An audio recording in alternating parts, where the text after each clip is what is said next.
Hello, hello, hello, hello. It is Tuesday. No, Thursday. Thursday. It's Thursday. And today we have a interesting topic, and that is creating fur with particle hair. As you can see right there, we of course, as always, have two topics, or as per usual, we have two topics. First one, the 30-minute quick sketch, and then the next one would be creating fur with particle hair. If you only want to see one of these topics, you can see in the description or also in the timeline that there should be sections or timestamps that you can click on to see what's going to be covered. As always, we're going to start with the 30-minute quick sketch, and then we're going to transition over to the particle hair. What we're going to do is basically we're going to create a quick character that will have the fur on it, let's say, not him, not her, it, on them, let's say, and yeah, that's going to be today's character. We're gonna create a small character that we're then gonna add fur to. We're gonna go over a few different things that you can use to make it easy on yourself to add fur to a whatever you want to add fur to. You know, using different maps and all that stuff to make it easier to manage, and also just kind of, yeah, basically create fur easier with particle hair, or manage particle hair a little bit easier. I think back at me trying to figure out particle hair for the first time. It wasn't that fruitful. So I think maybe, you know, if you've just been starting, maybe you want to create some fur. Maybe this is something that might be interesting to you. Okay, so let's go over to Blender. There you go. And everything's ready to begin the quick sketch. Nope, not everything's ready. We need to go to the sculpting tab, set all the settings, and then we can begin. Constant detail, set it to 20. And symmetry on. There you go. Today is going to be another fish, another big fish. I don't even know if we call those fish. But today what we're going to sculpt, you know, after sculpting a dolphin yesterday, we're going to sculpt a shark today. That's going to be today's topic. I mean, today's quick sketch. The references are ready. The timer's ready. Hopefully you are ready. If you are... Oh, I'm not ready. I need my tablet. Hold on.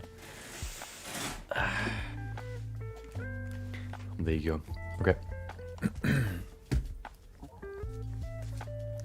Tablet is ready. Let's begin this quick sketch. I think everything's set, right? Yep, seems like that's the case. Really? Is it? Yeah, perfect. Okay. Okay, perfect. Everything's ready. Hopefully you are ready.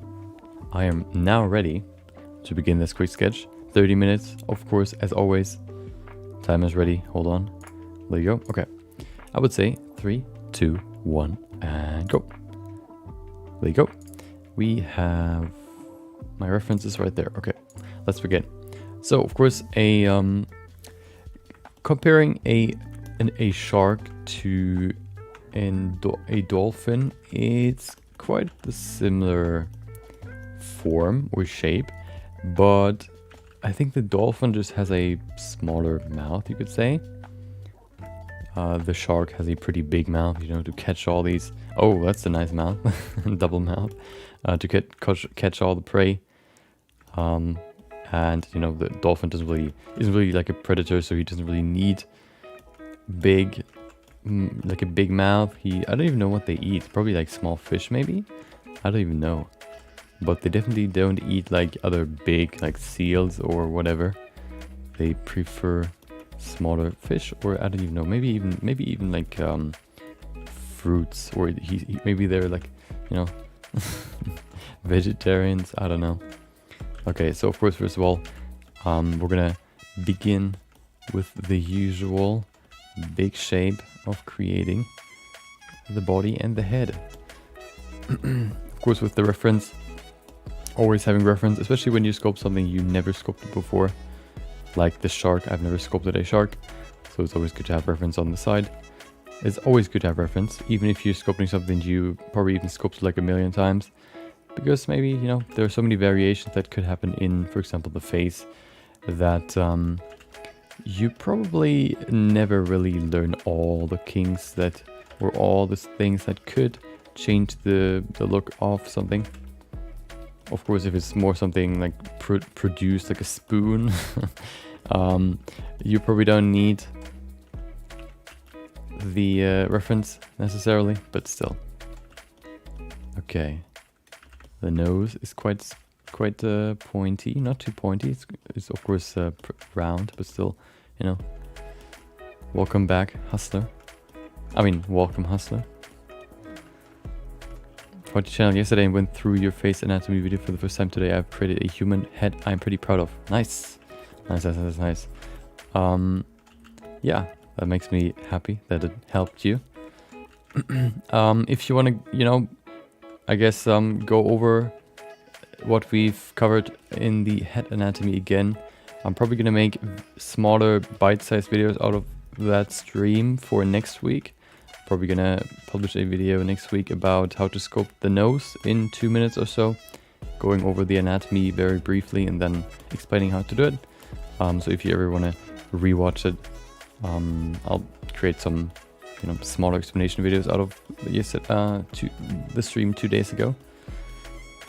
Always happy to hear when somebody, you know, found it helpful, any of the content that I create, because that's the point of what I do right now. Also, I'm planning on creating a Discord through or over the weekend, where, you know, you can join and maybe share your creation, and then we could maybe even on stream give feedback, just as another way to, you know, help your improvement or everybody's improvement. You know, not only the person that gets the feedback can benefit, but basically everyone, because, you know, even if you explain something to somebody, you still learn more about the subject that you explain by just explaining it. So it's not only good for you, it's good for other people that might have the same, might do similar mistakes, or also for me to just, you know, revisit certain topics, for example.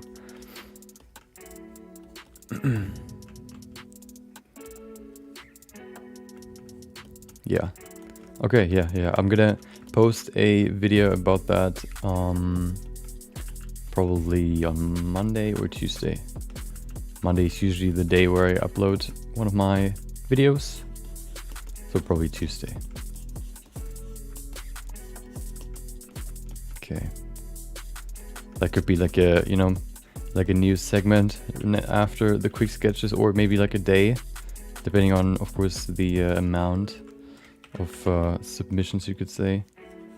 Just going over, you know, giving feedback. I think you can never give enough feedback.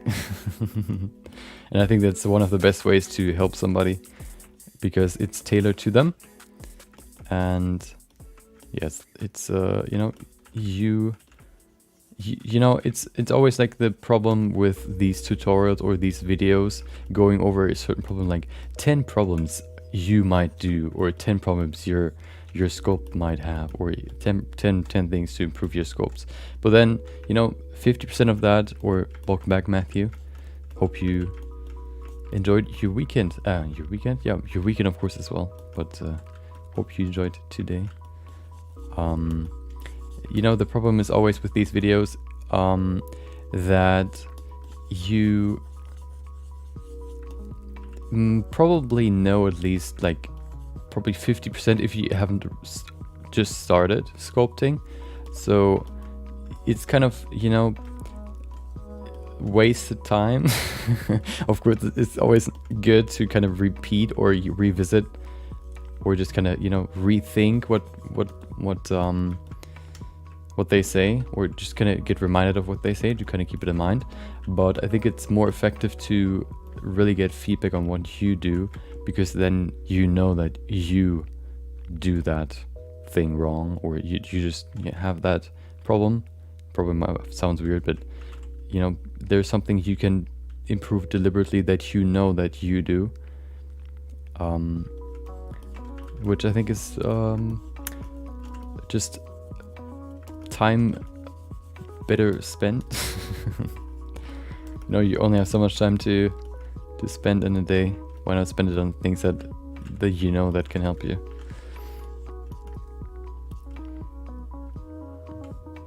Yeah. Maybe we'll do a... I thought about creating... So what I like to do is...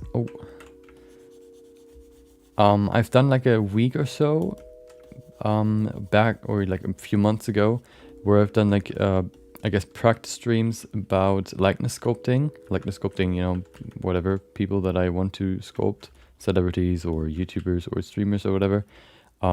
Maybe I'll do something like that, just trying to stylize a character so that I can still improve in likeness sculpting, but it's actually not a, you know, one-to-one replica, but it's more about capturing the likeness while making it simpler. That would be pretty cool, I think. Yeah, it's the same with trying to, or it's the same with when you draw. It's sometimes pretty helpful to, or when you draw like characters, for example, it's pretty helpful to just flip your canvas. That way you can very easily see asymmetry, which isn't necessarily bad, but you can spot mistakes pretty easily, because then you have very quickly a completely new way of looking at your sculpt without doing anything. It's pretty cool.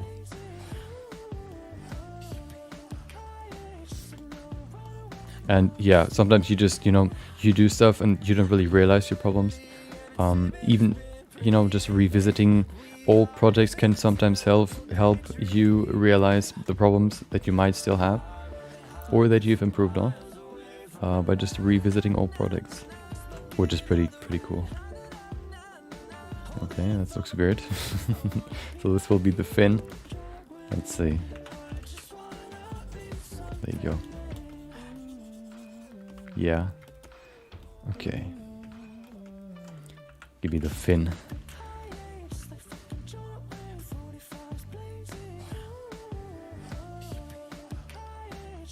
I actually got an interesting comment today on one of my videos.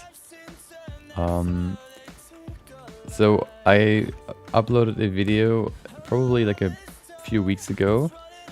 I titled it like, or where I talked about like my process of creating like a realistic character in Blender, going through the whole process in 4 minutes. And I titled it something like, what was it, like how to create a realistic character in Blender in 4 minutes. Oh, welcome back, Nathan. This is not a, I mean, I don't know if you can call it a fish. I don't know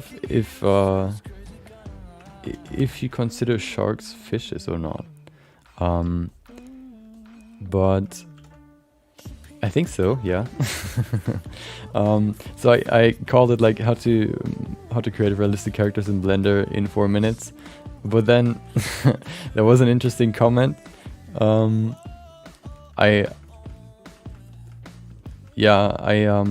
You know, good 30-minute quick sketch. I started with 30 minutes, now I'm back to 20.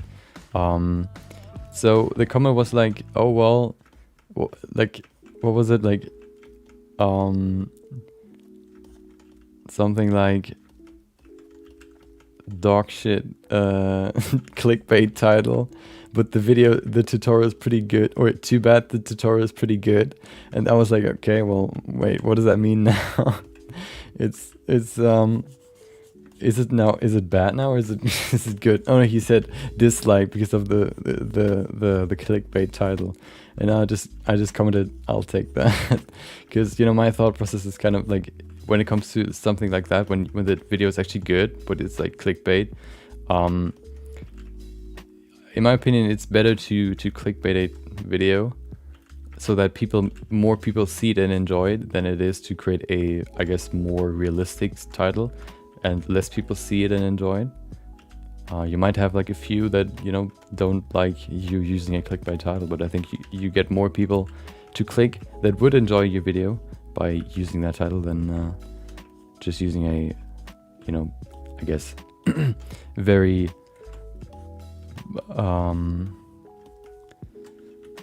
what is it? Realistic title, let's say. Yeah, there was another one that said, well, you can also speed it up and do it in 2 minutes. I commented like, yeah, don't give me ideas. Yeah, exactly. It's the video. I mean, the title and video. I mean, the title and thumbnail are basically the marketing for your video. And as long as you, I think, create good content, the title and video can clickbait you, because then you get tricked into liking the video that you maybe wouldn't have clicked on otherwise, or wouldn't even have seen, because the algorithm wouldn't have picked it up. Okay, I spent some more time on here than I wanted. Let's see. And I maybe even have found maybe not a solution, but an alternative to, I guess, you know, creating something in 4 minutes, which isn't really 4 minutes, but actually longer, because you know, it's just explained in 4 minutes.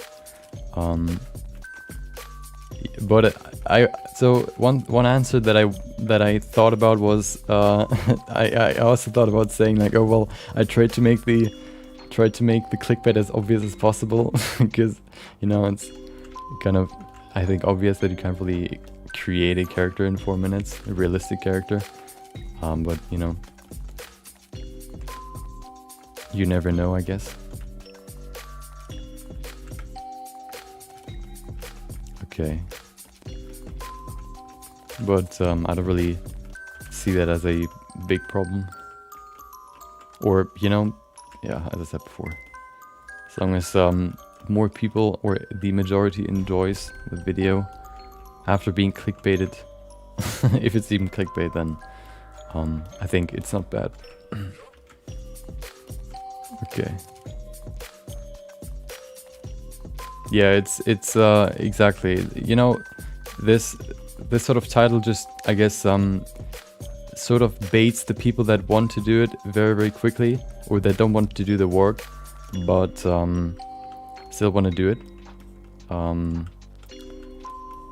Which, you know, and the people that know how to do it, or that kind of know that it takes time, maybe are more inclined to click on it, because they just, you know, get the information very quickly.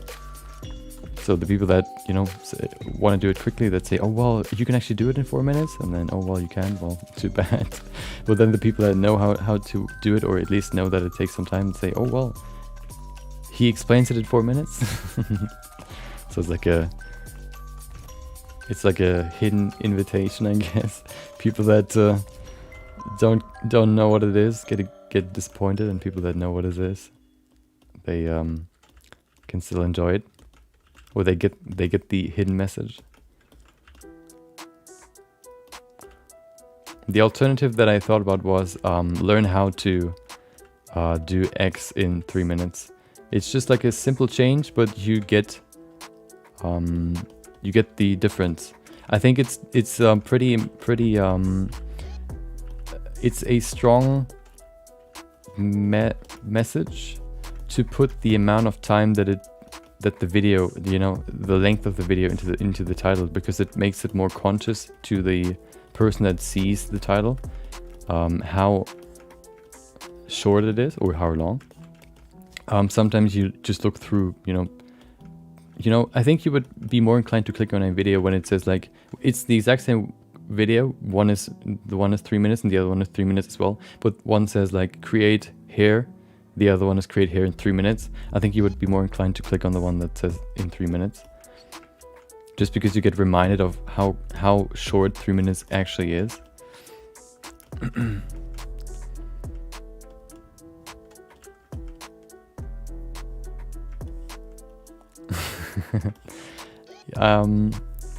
Yeah. I mean, we could maybe, another topic that could be interesting would be like what makes characters attractive or something like that. I saw a video series about that before, like makes a hairstyle attractive or something, where they talked about papers going over research studies that research, I guess, attractiveness through different traits. Maybe you could put that into and sort of, you know, give it like an artistic spin and kind of create like a stream or video about it, like a talk, let's say. Just kind of going over what you can do to make your characters attractive. Or I kind of did it in the video about how to create what was it, unique stylistic characters, where we talked about what makes a character female. But I think you can go into more depth with that.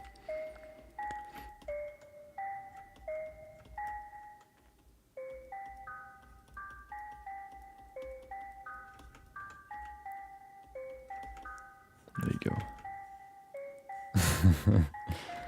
You know, most of the time it's not even really the content that is important. It's more the delivery or the advertisement of the content. You know, you could have, it's the same with like Amazon products. I mean, well, Amazon maybe not really, but you know, these sellers, it's like this weird, I guess, tactic where they say like, oh well, you're a good salesman, sell me this pen. You know, everybody tries to sell their pens, but only the ones that can explain or can sell their pen well get successful. So if you can explain your videos in with the title and the thumbnail very successful or very effectively, you will be the one that succeeds or succeeds more.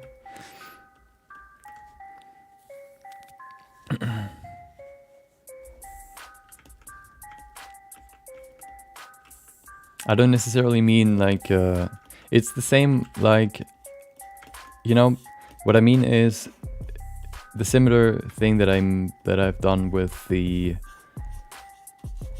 what was it, an anatomy video, basically explaining it for artists. Artists don't really care about the anatomy of the head. They only really care about what they need to know about the head to create a realistic head. So you tailor the information in a way where you only give them the information that they need. Because you don't need to know that there's a vein going through your forehead necessarily. You only really need to know that, you know, you have like how wide the forehead might be or how big or whatever. And kind of, you know, tailoring the information that you give someone can really help make it more interesting and more enjoyable and helpful as well, because you don't clutter your information with unnecessary information.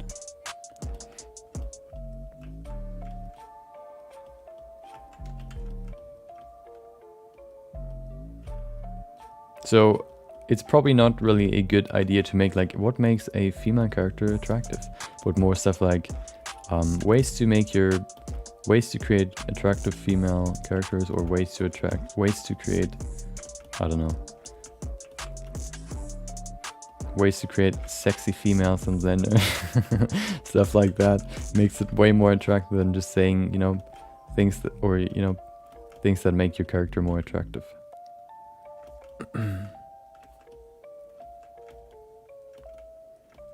And then putting in like in 4 minutes. Oh well, I know what I have to do in 4 minutes. Hey, that sounds pretty good. I have a, I guess, custom built PC, but I built it like 5 years ago, so I don't really know what parts are in there because somebody from my old school did it for me. But I know what, like, the graphics card is like a GTX 1060, and we have 9 minutes left. Okay, I gotta kind of look at the clock. Nothing really crazy. Ryzen processor, I don't know which one it is, but you know, from 5 years ago, I guess. There you go.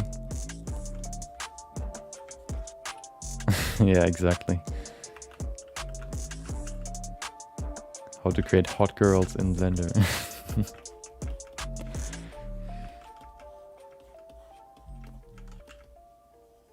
You know, that's the difference between a successful video and a unsuccessful video. Of course, the content also matters, but you know, you need people to click on it before you can actually, I guess, convince them of the quality of the video by them watching the video. There you go. So both matters, but of course, you know, I don't want to repeat it over and over again. There you go.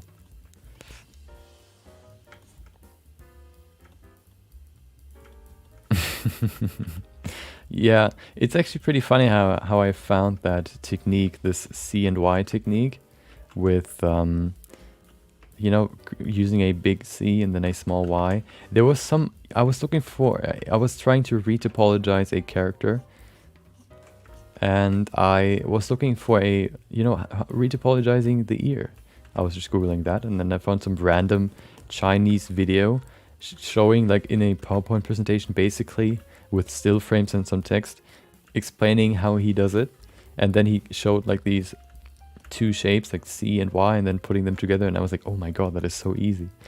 I never forgot it. And it's so, you know, once you see it, it's so much easier to imagine how to sculpt the ear than, you know. It's weird. A lot of things in the face, or when you sculpt, you have to see once to you never forget it, and, you know, improving immediately just because of that one moment where you realize that it is there, or that you know that it exists. Okay.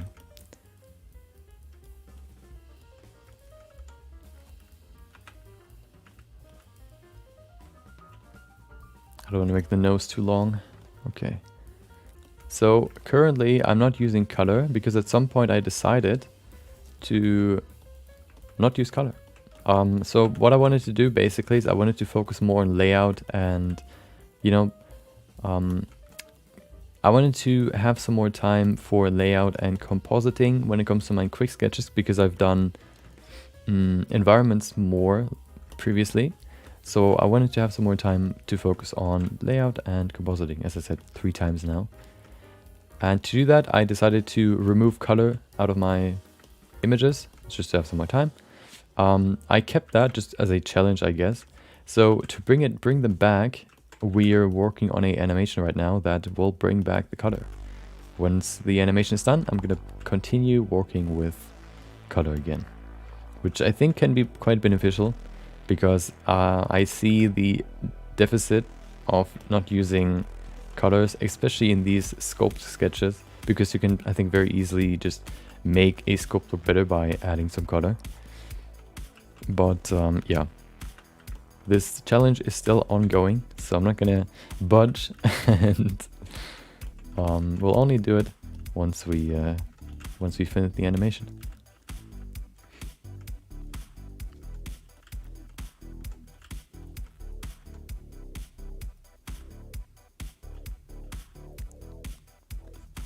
It's weird.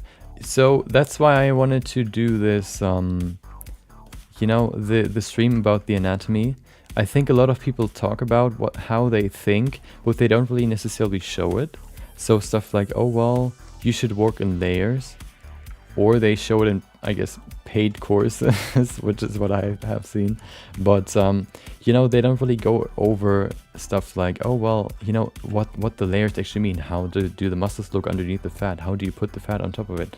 Or, you know, usually I haven't seen that many tutorials about sculpting different features, but from what I can recall, they talk more about, well, then you use this brush and then you just put a blob right there and then you have this. But they don't really go over why. Why do you do this? Why do you put a blob right there? Why do you put for the nose, why do you put like a, you know, like a 2 things right there? Why do you put like a small blob right there and then create the nose out of it? Why? I think the why for me, it's super interesting and super important, because out of that I can very easily get more, kind of correlate all the other features in the face, maybe even understand other things that I want to understand better, because I know how other stuff works, like how the face is built, lets me understand the face or the heads of animals better, because they basically have the same anatomy. So I'm very interested in why, and I think not really a lot of people talk about the why as far as I know, but I'm very I haven't really watched that many tutorials, so there might be somebody that does it like that. So what I plan on doing is, for these 3-minute nose sculpting tutorials, first showing the full anatomically, like, you know, the display of the full anatomy. You know, oh, this is what the nose looks like with each single detail. Like, oh, the nose is actually, you know, even more detailed than just 4 pieces. But then afterwards, it's, you know, as we did on stream, simplifying it very, very much, so we don't, if we only have like 4 pieces left, which we can then, I guess, convert or, you know, recreate while sculpting. And I'll probably also do it in a way where I not only show me sculpting it on a sphere, but also on the head sculpt, just because I think it's quite different whether or not you sculpt on a sphere or you sculpt on a head. That's the plan, at least.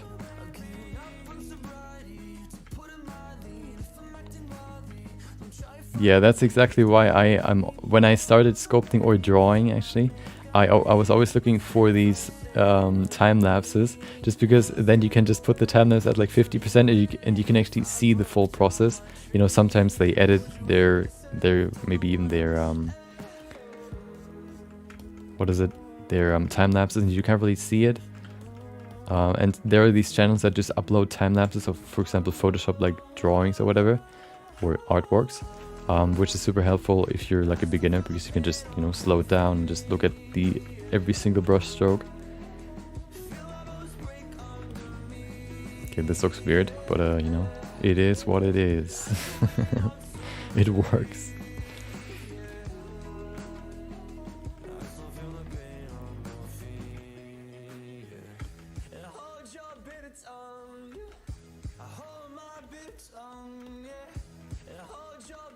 His eye, I think, is too far back.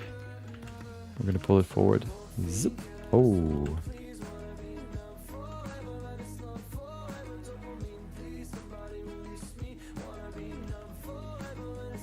His eyes might be too big as well. There you go, make it a little bit smaller. Okay.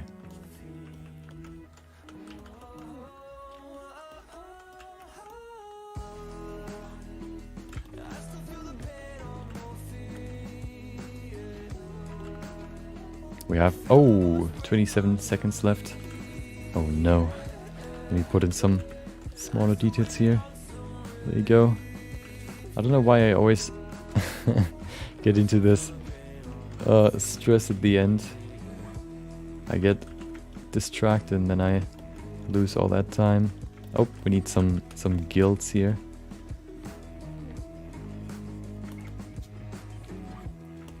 Yeah, it's over, but you know, it is what it is. We're gonna put in some gills here pretty quickly and then we're done. There you go. Okay, perfect. You know, I would rather, you know, ruin this sculpt than not answer or, you know, speak. I don't know, yeah. Yeah, basically. I would rather waste this one quick sketch than not talk about questions or, you know, have a conversation. Okay. Wait, he doesn't have any teeth at the bottom. Okay, we need to fix this real quick. I'm sorry, I'm breaking my own rules. Well, they're not really rules, but more like a guideline, I guess you could say. There you go.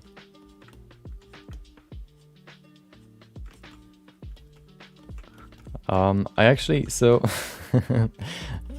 I don't know, I found it pretty funny, or the quote that I tweeted when we did, I think yesterday, when we did the the somersault animation on stream.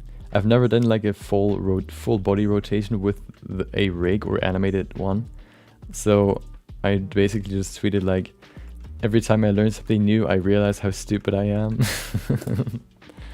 And which is pretty, in my opinion, pretty good, because you kind of, you know, sometimes when you just do stuff and you always like what you do, it can be quite weird, because you kind of maybe even realize, or you know that you like your stuff, but you also know that you can still improve, and not seeing the mistakes that you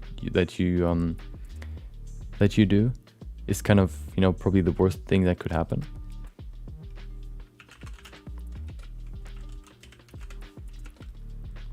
And, you know, seeing a mistake is, first of all, maybe, you know, kind of frustrating or maybe embarrassing, but, you know, only through realizing the mistakes can you fix them. Wait, there you go.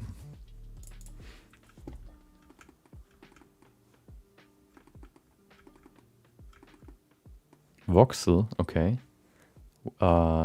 So he builds like, isn't voxel like built with cubes? Does he like build it similar to how you would build in Minecraft, or how does that work? Or does he create like a scope and then turns it into voxel art? We need some holes here for the eyes. There you go. That should be good enough. We don't even need dynamic topology. Okay. I'm not satisfied with this sculpt, but that's just sometimes what you have to accept.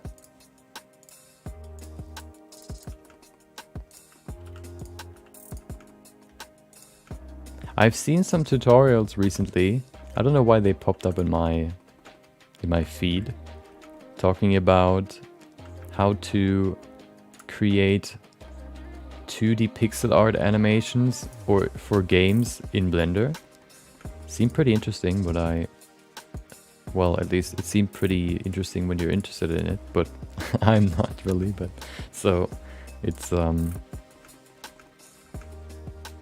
yeah, but it seemed pretty interesting. It's one of those videos that you would say like, oh well, I might watch it when I'm bored. When I have nothing else to watch. These dreadful moments when there's nothing else on YouTube, when you've seen everything that you wanted. The watch later list is empty.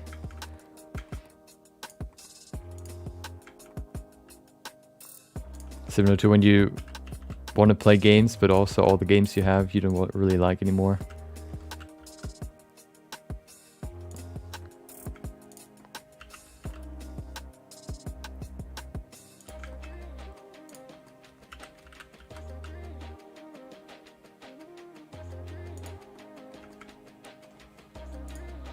Oh, okay, perfect. So let's bring in the lighting scene so we can light this bad boy or bad girl, who knows.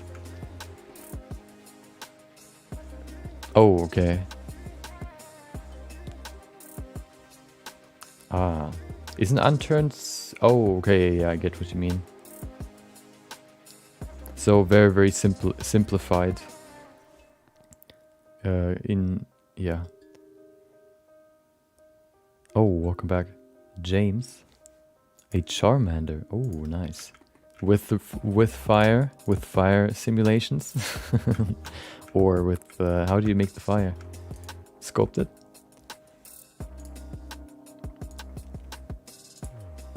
Where's my? There it is. Collection, geometry, and there you go. I need to fix this thing. Can I just go in here and enable backface? Aha. You seem to jump between multiple projects. Are you one of those that begins a project and then stops and begins another one without finishing the previous one?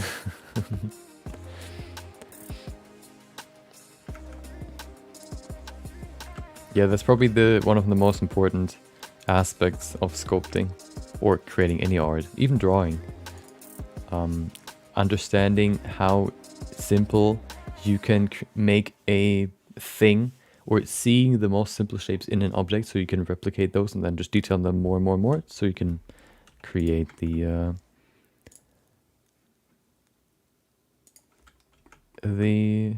character or whatever you want to create. Okay. So we need. Oh, hello. What are you doing here? Okay, let's customize this this slide. I actually thought about. We talked about it before. I thought about getting into. I guess game art, not game art. Unreal Engine. And one idea that I had was recreating game environments in Unreal Engine, making them look more realistic, I guess. Could be pretty cool. Just kind of, you know, as a small project, maybe like a week or so, just to kind of get into the habit of how to use Unreal Engine. I've never used it before, so maybe it could be an interesting stream to just dive right into it without any knowledge. That could also be a huge train wreck, so I don't really know if I want to do that at least. Maybe, you know, I would watch like a beginner tutorial at least to know somewhat what to do. I think if you're interested in 3D, you're probably also interested in probably in like Unreal or, you know, like game engines.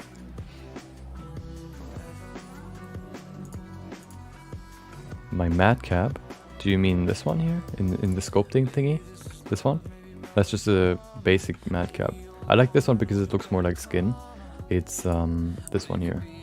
This one, the bottom right one. This one. I didn't even know that you can create a custom madcap. Can you? Yeah, you can, right? Yeah. Yeah, I just use the standard bottom right one here. It looks more like skin than anything else. I don't really like the gray one because it looks so boring. This one is too dark for me, so I like this one. I've seen people use that one. This one is just too red for me, so I like this one.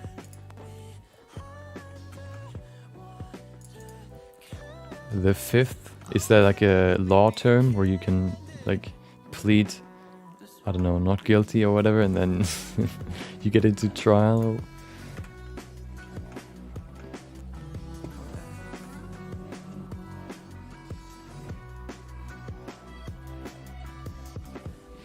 Yeah, I thought about using old sculpts in the world or whatever, or trying to import like projects into Unreal Engine. Yeah, I was just thinking about what you could do that is kind of related to what we do here right now. Tying everything together a little bit more. But I'm gonna think about it more. Maybe next week it's gonna be like one day of just kind of getting started and kind of getting to know everything.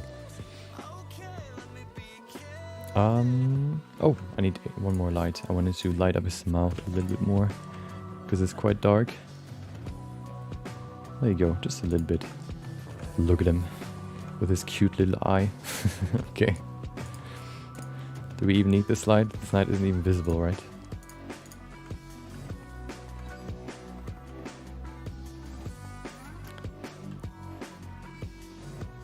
Yeah. Yeah, I mean, you know, beginning any project or starting any program is pretty simple. But then once you go into more advanced stuff, it gets quite... It either gets costly or it gets rare that you find the fitting content for it. Yeah, I'll probably look into that at some point. Maybe over the weekend. I have so much stuff that I want to do over the weekend. Oh no. We'll see. No, that looks weird. I want to keep it here.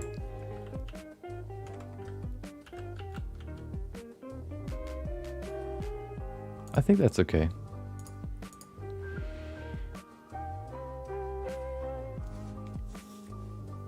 Madcaps for free.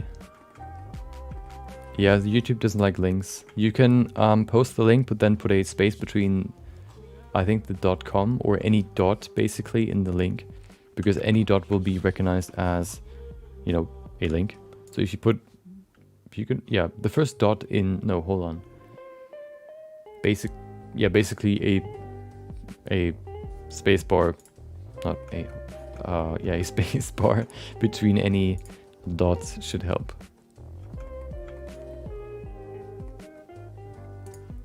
Okay, let's do the render. I'm wasting time. See, I need as much time as possible for today's project. Material, there you go. And there you go. Yeah, I imagine the concepts could be pretty similar. I've seen some videos about game design before. I just don't really know the scope of it, so I just have to look into it. I can imagine that they can be quite lengthy. Okay.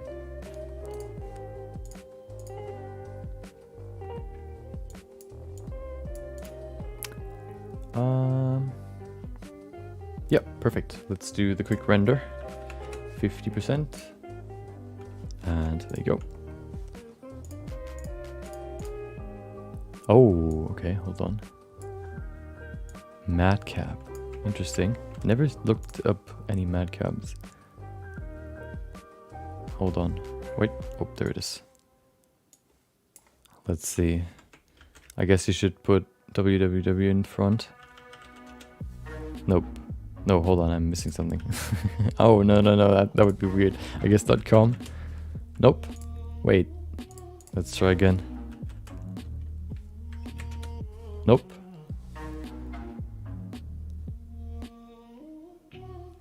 Wait. Okay, now I'm too dumb. No, I'm not saying you're dumb, but no, I'm the one that's the problem. Oh, now I see it. Okay. You know, I tell you to put a space bar between the dot and then I forget it right afterwards. Okay.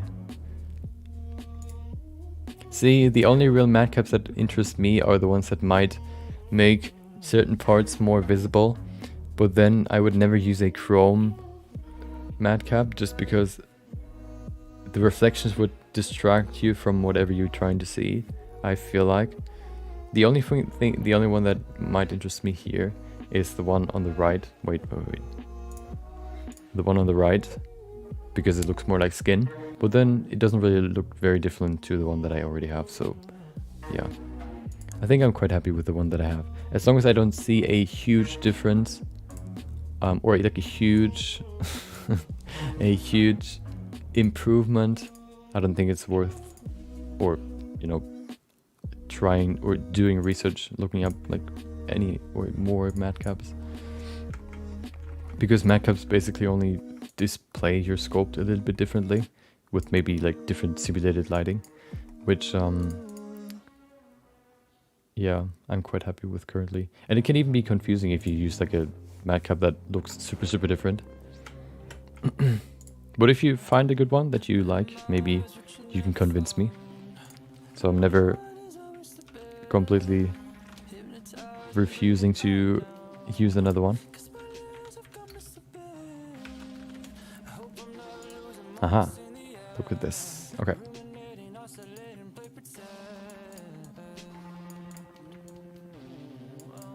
We don't need you. Lens distortion. Old friend. I remember when I used it all the time in every quick sketch. Wait, did I change the... No, okay. Okay, let's finish this. We need to go into today's project. Times 8.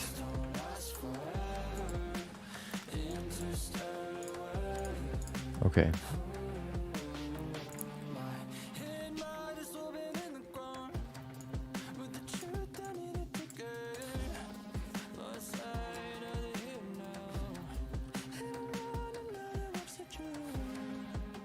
Wait, okay, wait. Oh no. My water bottle is empty. Furry shark. Almost. I wonder if there's some... Hold on, you gave me an idea. Furry shark. Okay, well, I shouldn't have googled that. Well... What did I expect? Okay, I'll be right back. I'm gonna refill my water bottle. Hold on. Give me 2 minutes. Wait. There you go. Prepared for everything. Zip. Okay.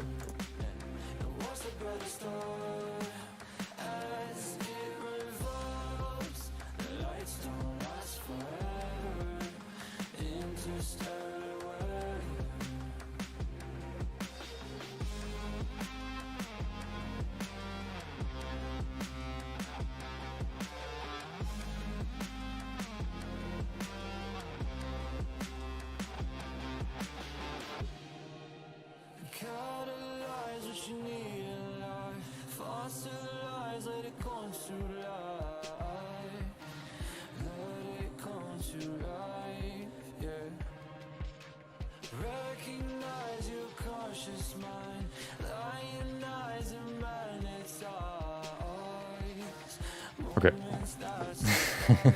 You googled it as well. You shouldn't have.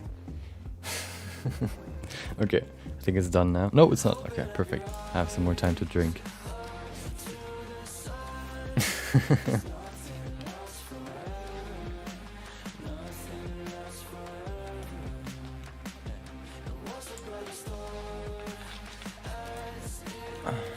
Don't you know Rule 34?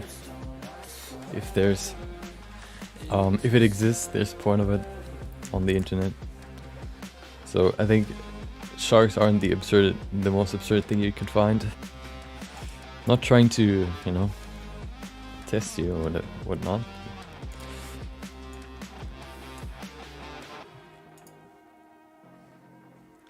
Ten seconds left. So today's project could either go pretty quickly or either take quite a while. It depends on how well my concept works. But I'm quite confident that it will work. It just depends on how long it'll work. We might run into some problems, which might be unsuspected, but if that's the case, we should still get there in the end. 164 1920 by 1920. Wait, what? Oh yeah, that's what I thought. But yeah, it's it's a trap. Okay, maybe even literally. Hold on. Oh wait, it's the restroom break. Nope. There you go. Restroom break is over. Time to go into the post-production. Oh, what did I do? I did something horribly wrong. Wait. Sorry for that jump scare. Wait, okay. Where's my cam? There you go. Okay. Sorry for that. There it is. Okay. This is I could even create like an action that would automate this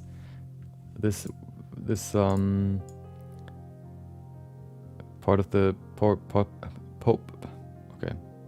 1 2 3 1 2 3 part of the post-processing part of the post-processing process. I don't know.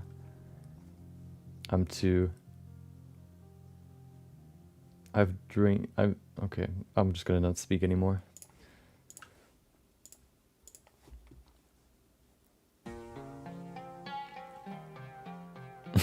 Oh no. Oh no. That's the worst. Or it's always the worst when you save something in like Photoshop or Blender, but you saved it somewhere where you thought you were in the folder that you know, you wanted to save it in, but you weren't, so you have to find it because you closed Blender already. Maybe that's just me. Okay, Blender Cloud. Nope, that's not what I wanted.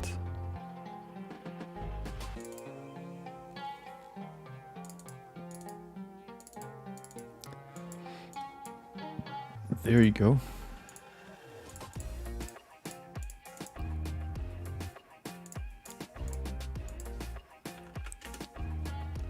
Yeah, you know, oh, I don't need to, I can just quit out of this program and then, oh, well, I need to change something and you haven't saved the change that you've done or whatever you do. I have to do it again.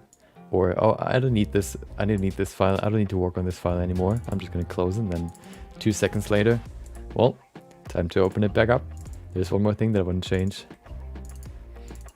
That's the worst. That's why I usually have like 10 windows open. Wait, what did I do? Oh, I know what I did.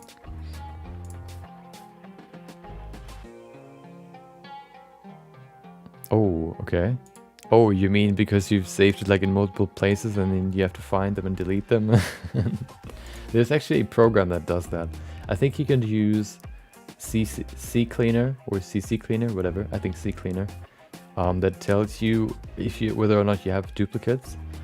I use another program that is called Space Sniffer that displays your drive space in like this grid, and the more space or the bigger the file, the more, I guess, space it takes up in this cube, which is pretty cool because then you can see where the biggest I guess the biggest files are, and you can delete them if you don't need them anymore. Yeah, CCleaner.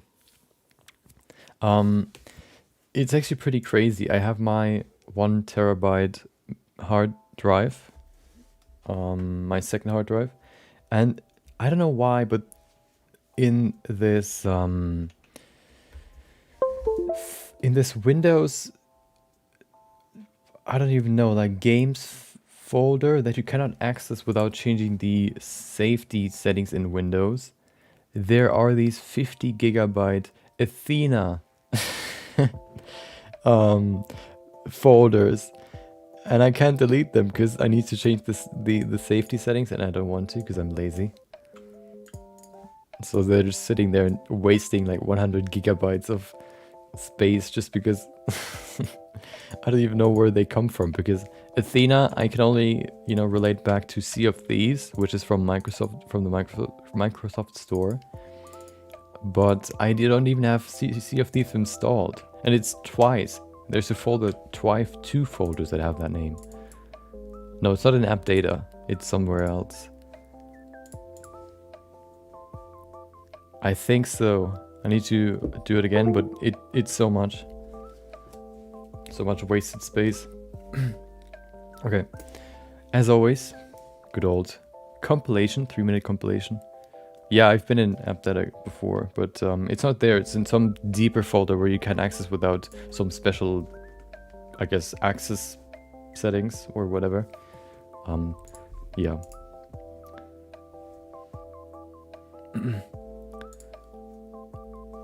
Okay, yeah, 3 minutes compilation. Then we're gonna go into today's topic, creating fur with particle hair. We're gonna create the character first, and then we're gonna begin creating the fur. Hopefully we can finish everything today. I'm quite confident, but I don't want to waste any more time. So yeah, hopefully you enjoy the compilation, and I'll see you in 3 minutes.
And there we go. So, it is time. There's another problem with my hard drive. I don't know why it does that, but my hard drive has an internal, I guess, bin, like a file bin, where it stores all the stuff that I supposedly delete. So I say, okay, well, delete this off of the, you know, the drive, and then it just puts it into this new recycle folder, which you can access without this program because you need special permissions. And then, you know, you don't really delete them, you just put them somewhere else, and it's like a complete scam. Okay, enough flaming. Time to begin the fur. Okay, let's talk about the plan. The plan is, we're going to talk about the references, we're going to talk about the idea, and then we're going to begin with the sculpt. We're going to create the sculpt, which we're then going to use as the not only the character but also the emitter for the fur. So what we need first is a new file. There you go. We don't need you. Oh, hello. So first things first, let's talk about the idea. Whoop, wrong window. Okay, so I've collected a few references, and you can see what the plan is. You can see the character. That's not the character, but the character or the idea is to create, or okay, let's bring it back a little bit more. For a long time, I had the idea of creating like a cat character with like the mantle or whatever, with like a fur mantle and like these glasses. So that's what we're gonna do today. We're gonna create a cat, probably like in where is it? This pose. Maybe giving it a like a coat as well, depending on how long it's gonna take.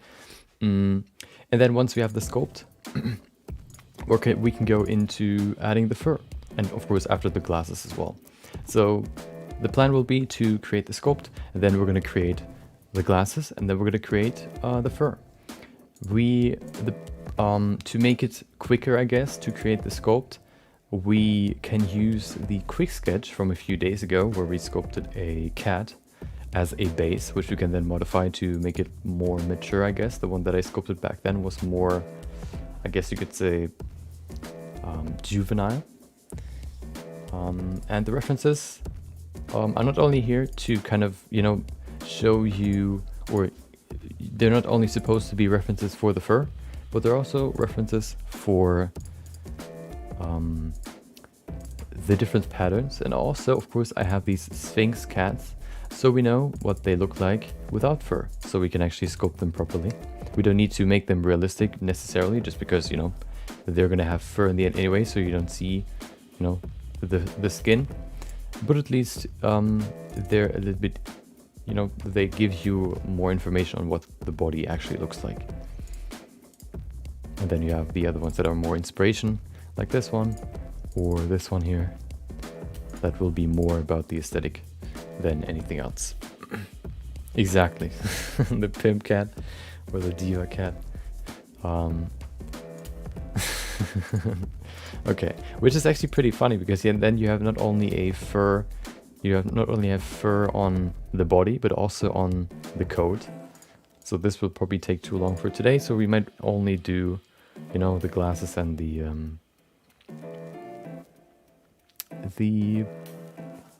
body, not the clothing. Sugar Sean a meowie. Oh no, all the bad puns. Okay, let's begin. So let me pull up my old quick sketch, this quick sketch from a few days ago. Oh. Nope. Nope. Oh, nope. Where are you? Nope, that's not it. Oh, well, that's a cat, but that's not really what I'm looking for. You know what would probably be an interesting interesting video to make? How to sculpt boobs. I think I found a pretty good way to do them. I had some, you know, some problems before, but I think I found a pretty good and simple solution to sculpt them. You know, a quick tutorial talking about how to make a character more attractive. Okay, there you go. Cat Z.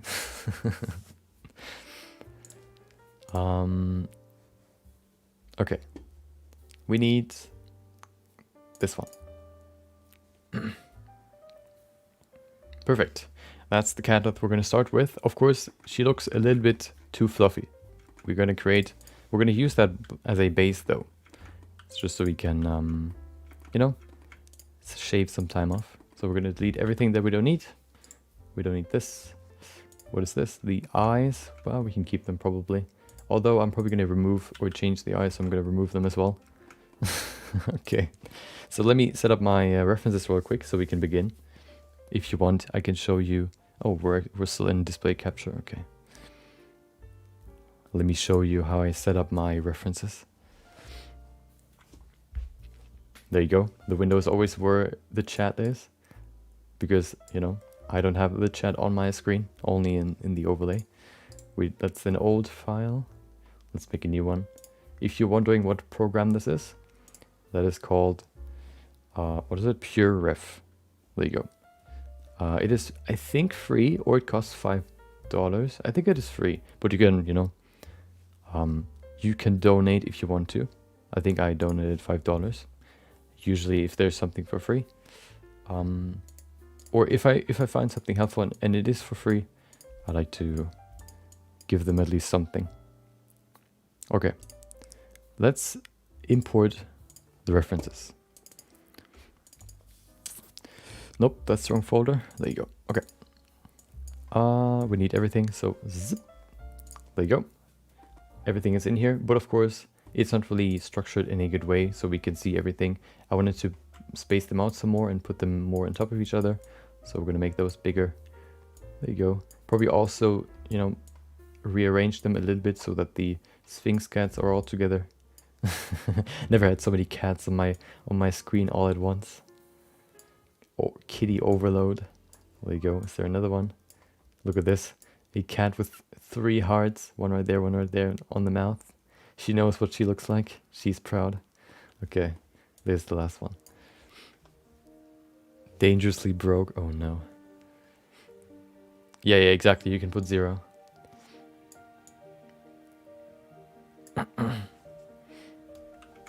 Yeah, that's why they do it, you know? You can. They don't expect you to pay anything, but if you want to, you can do it.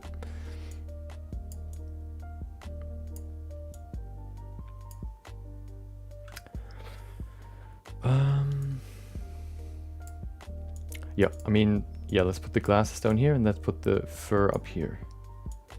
There you go. Can we put 2 next to each other? No, that's too close next to each other. So I'm gonna keep them there. They need to be bigger. Come on. There you go. These 2 next to each other. Okay. Okay, there you go. Pull them down. This lonely boy or girl right there. And then we have the 3 at the bottom. This will probably be the main reference for the look, but we'll see. Okay. Perfect.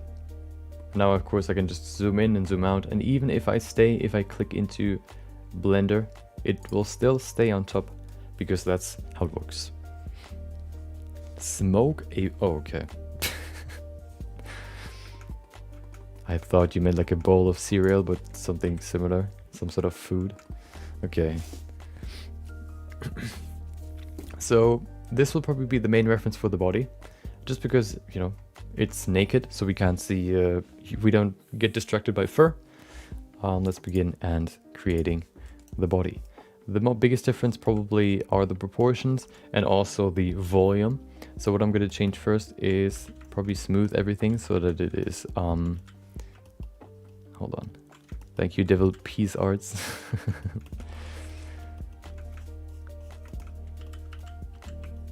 There you go.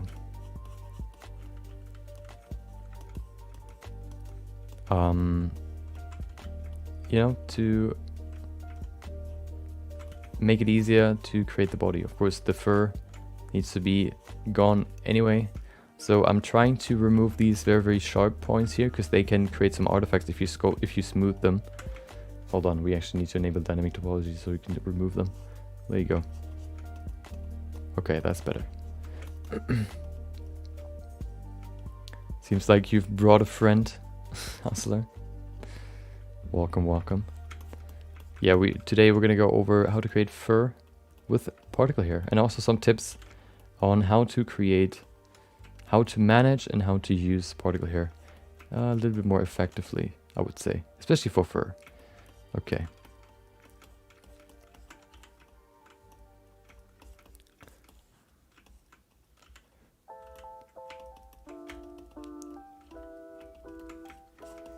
So there's a cool brush that I just recently discovered that can apply a certain action onto the entire sculpt, or when you use a mask, everything that is not masked, which we're going to use on here as well, which is we're going to use the smooth function just to smooth the whole thing as much as we need to.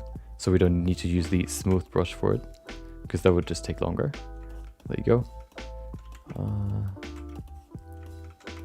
I just realized that we could probably also just remesh it, but now it's too late. There you go. Talk about saving time here.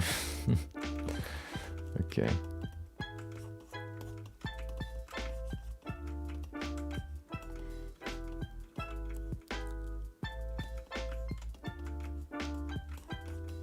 Oh, we have some more here. Smooth them out. Okay. Other side. Oh wait, it's not in symmetry? Oh, hold on. Which one is it? X2. Nope, wrong direction. Oh wait, we can't use symmetry because it has the tail. We're probably gonna make a new one, so I'm gonna remove it. Wait. Yeah, who cares? Okay. There you go. Okay. Some more at the bottom here. Smooth it out. Okay, just getting very roughly over everything so we can make sure that everything looks good. Perfect. Okay, looks good to me. So the next step is we go over here and use this brush, the mesh filter. You can see which filter type we use while using the brush. If we switch this to smooth, we can increase the strength as well. I like to use 10, maybe 10 is too much, we'll see. So now we can just apply it and drag the brush over the sculpt and it'll smooth. It'll smooth the entire thing. And the good thing is, if you move your brush back to its original position, you can revert it back as well. So you can see what it looks like smooth, and then you can even kind of fine tune how much you want to smooth it. So I like to probably keep it somewhere over here. That's probably pretty good, just to kind of smooth everything and have something more malleable. Yeah, that would have probably been a good idea to use retopology to kind of remove all these spikes. Another thing you can, another thing learned today. Okay, so the first thing that I want to do is I wanted to remove this or create, bring this more into this shape. I will probably also go into, oh, it's actually 20 resolution, so 20 is pretty good. We don't need more than 20 right now.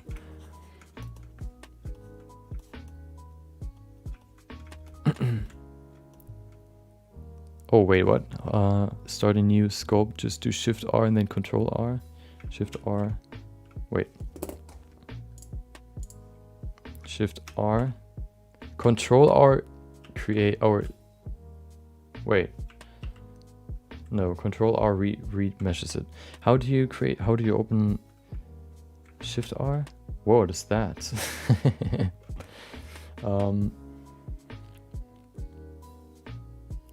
When you start a new sculpt, just do Shift R and Control R on the sphere. Oh, whoa! I wonder what that is. Okay, interesting. Yeah, retopology is Control R. How did I? Oh, no. How did I There's a shortcut to enable dynamic topology. I tried Shift R, maybe you need a new one. Okay. Ah, so if you now... Ah. Okay, that's interesting. Okay, yeah, I need to figure out... I can probably figure it out. Okay, let's begin by removing a lot of this volume here. By increasing the strength all the way to 1, then digging in here, reducing everything to the skin. Very, very rough. I like the texture that you create with this very, very strong brush. Might look pretty scary, but that's the best way how we can do it. Okay.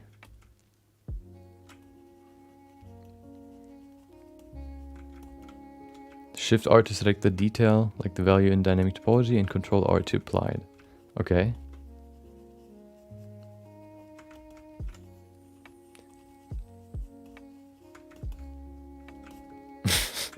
Okay. I think we need to create new feet because they need to be removed from the body, although we can probably also just move them forward. So what I'm going to do here is I'm going to create 2 right here. They can probably stick together. Oh wait, I need to go in here. There you go. Oh, wait, why do I have 2 windows open?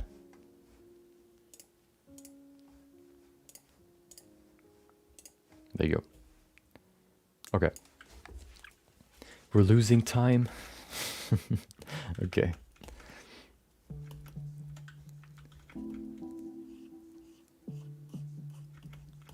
This looks so weird. I need a front view. Do I have one? Yeah, I do. Okay, yeah, well, that looks completely horrible. But what I'm going to do first is I'm going to separate the legs from the body. So I'm just going to cut in here. This will create some crazy artifacts, but who cares? Oh. Whoa, what are you doing? That's the problem when you really want to go through the whole scope very quickly. You can get these artifacts, but they're pretty easy to fix, so it's not a big deal. Usually they happen because the brush is too big and then kind of transfers over to another surface that is close to the one that you're sculpting on. I'm gonna fix the legs in just a second. I'm gonna create the body first. What is that? Why do you do that? Okay.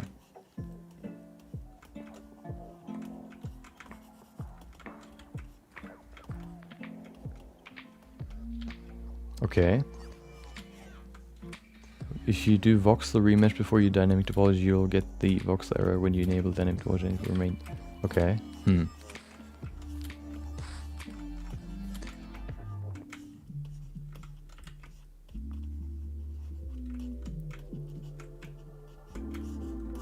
So it's like a bug? It's not like an intended feature?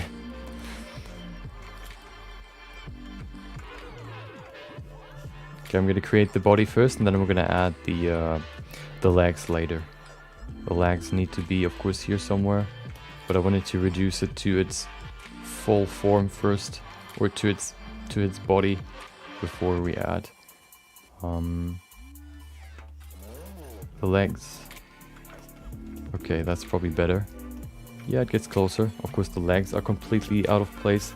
They need to be actually somewhere over here. The problem that I see here right now, actually we can fix the legs pretty soon. What I want to do first is I want to pull them further apart. There you go. And then pull them out like this. We also need to split them. So let's get to that.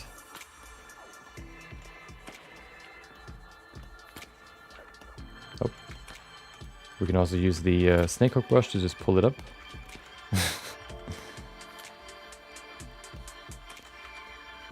Okay. Might not be the best CAD base mesh, but it works.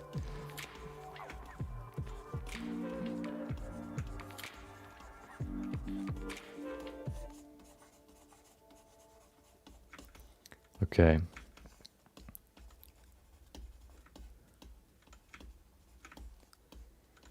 Okay, that looks horrible, but shouldn't be hard to fix. So everything is a sketch right now, okay? Don't flame me. Oh my god. We mutilated that cat. Okay. Let's bring it back to its former glory. Let's see how that immediately turns it better, at least, or makes it better. But just very, very slightly.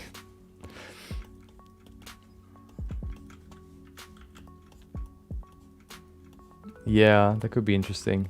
Although usually I render in cycles anyway, so there shouldn't be, cycles should be better in rendering the character. But we could still look at the difference. Wait, there you go.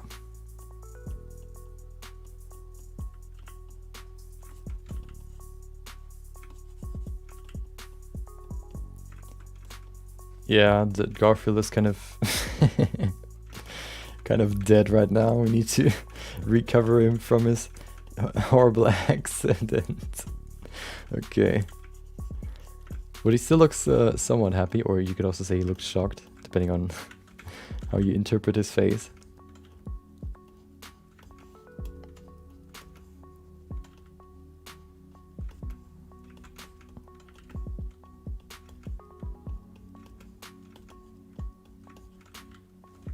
Oh, where's my reference?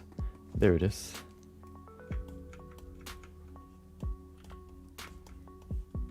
Okay.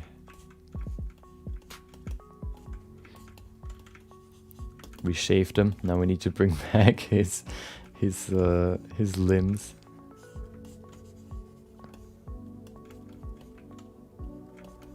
Okay. I think the head needs to be smaller, and we need to kind of define it more. So we're gonna pull this out. There you go. We're gonna define it later. What I'm trying to do here right now is just kind of make it look more like an adult cat by spacing everything out some more. That's usually what happens for,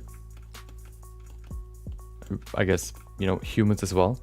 The head basically, or the face, just gets bigger, which means the teeth or the proportions in the face just kind of space out some more, and that's what makes a character look more adult.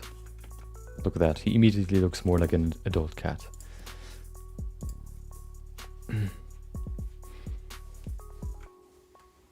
What Eve were you making? I don't know, have you seen the side-by-sides? I've seen a side-by-side of oh, wait, hold on, yeah. So I've seen a side-by-side of Cycles or a comparison between Cycles and Lumen. Cycles looked a little bit better, but only in that one example that I've seen. What we're doing right now is basically creating a pimp cat. We create like the base cat model where we can then apply the fur onto to create realistic fur with hair particles. So we use an old cat sculpt that we had for a quick sketch and turn that into a naked or sphinx cat, you could say. So we can use that for the base mesh, or for the for the body.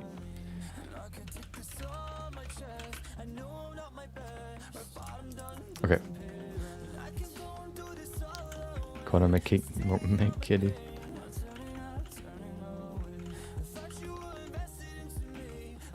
I'm gonna leave the head for now, probably make it a little bit thinner here.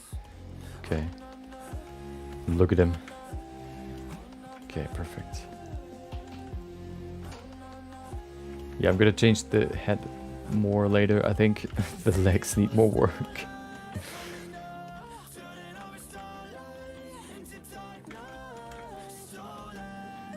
Could you try to add screencast keys for Blender? Yeah. I'm somebody that uses a lot of, keys at the same time. I also heard that screencast can really tank your performance when it comes to, or really tank the CPU performance. But we can try it. If it's getting too laggy or whatever, of course I can't use it. But it might be worth a try. If it's helpful. I haven't really, yeah. Usually I only really got something out of these screencasts on tutorials when I really wanted to know what kind of button they press. For me, you would just see like WSA, Shift A, WSA, Shift A is nothing else. But yeah, I mean, I can try it. Okay, let's bring back the chest, and we need to put the shoulders in, which are somewhere over here. There you go. Also, he needs some, wait. No, the shoulders are actually in front of the body. So something like this.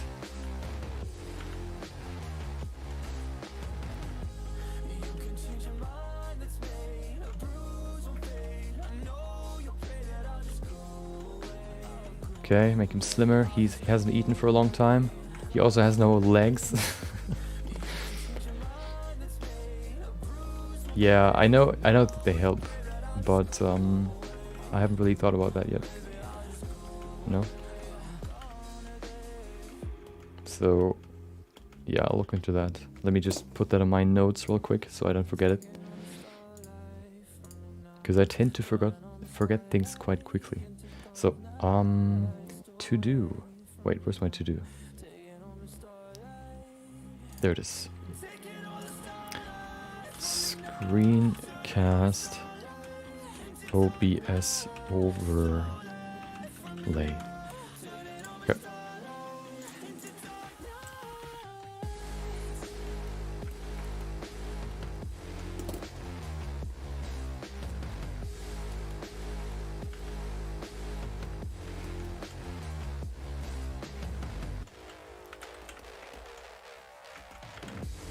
Ta-da! Okay. So let's put in the chest and kind of like the I guess the stomach area that we've removed before.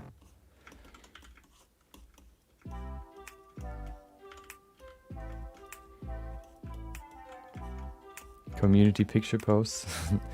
Yeah, I have some ideas. You're gonna see the result probably on Monday or Tuesday.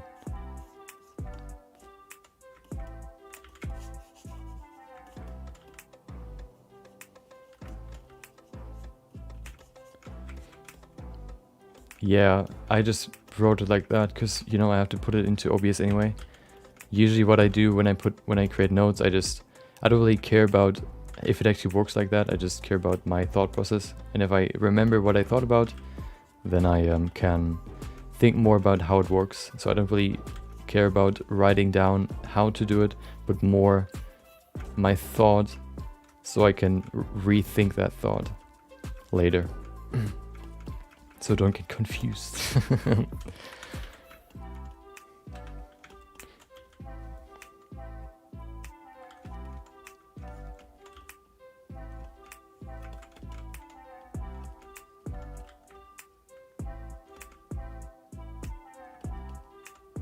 Okay.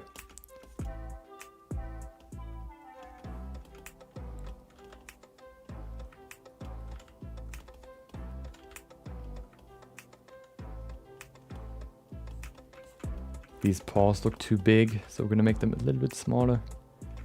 There you go. Make them small little legs. Cats aren't really that jacked, at least in my experience. So that should be good enough. He needs more chest, I think. Does he?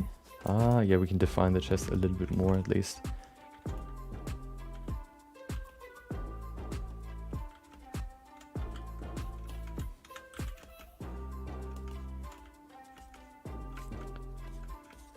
Okay, this still looks pretty big. Maybe this helps. There you go, okay. Smooth it.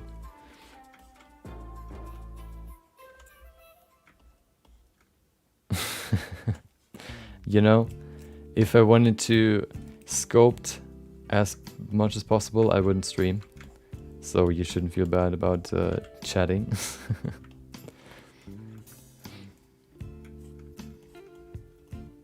Soft body, oh no.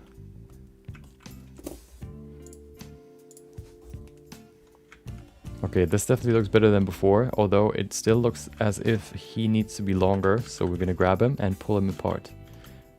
Zip! Oh, look out. Look at that, he looks more like a mature cat now. We're gonna give him some more length here. There you go. Look at that, he immediately looks better. He's grown so fast. Okay.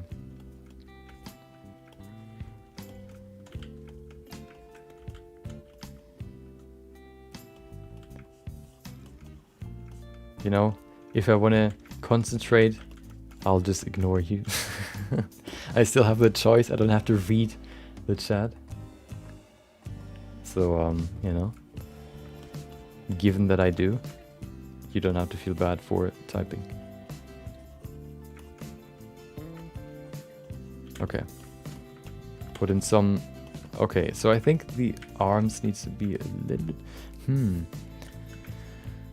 Okay, we need to adjust the head a little bit more.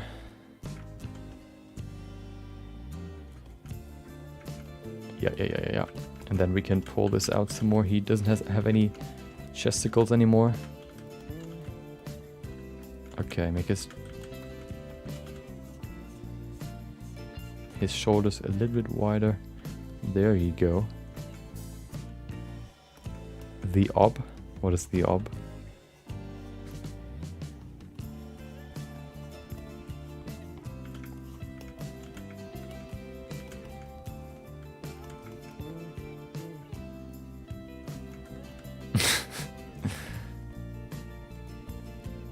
Blurs going up.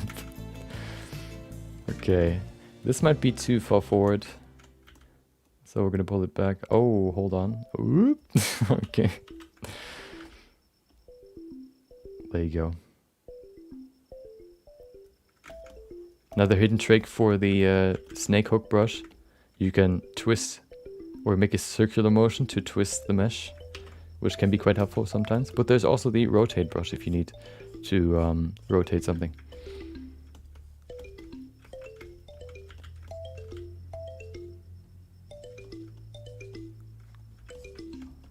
I actually have 3 channels, and I can tell you why. The whole idea of why multiple channels can probably be answered by different audiences, and too many videos for one channel. So my plan ever or always was to not only stream but also turn these streams into videos. And I think if you upload the video, if you stream 4 times a week, and then the song is cool, and then also upload videos at least 1 a week, I think that's too much, because I want to upload the videos, you know, midweek, because I work on the videos over the weekend. That I think it's more convenient and less annoying for people to only, you know, to have the choice. That's sort of my philosophy. Give people choice, whether or not that is for the tutorials or for how I structure tutorials or how I structure my channels. 1 channel for only videos, you know, bite-sized content. 1 channel only for the streams. 1 channel for only the quick sketches. The quick sketch channel is really only there as an archive. If somebody asks me, hey, how did you do this quick sketch? I can say, well, look, you know, go on my quick sketch channel and look into the video that you're looking for, and you'll see how I created it.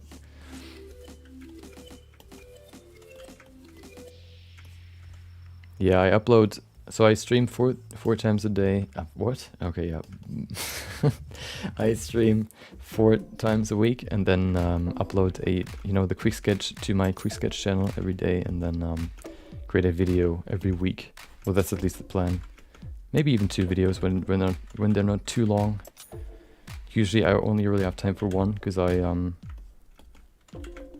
at least currently, or in the last few weekends, there was always something I had to help out with, or me and my friend always go like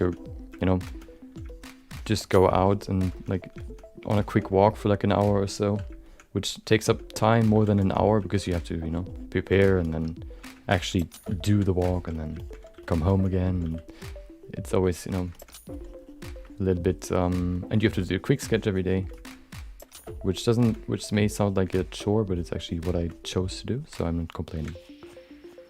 But it's just like taking off time of my time to do anything else.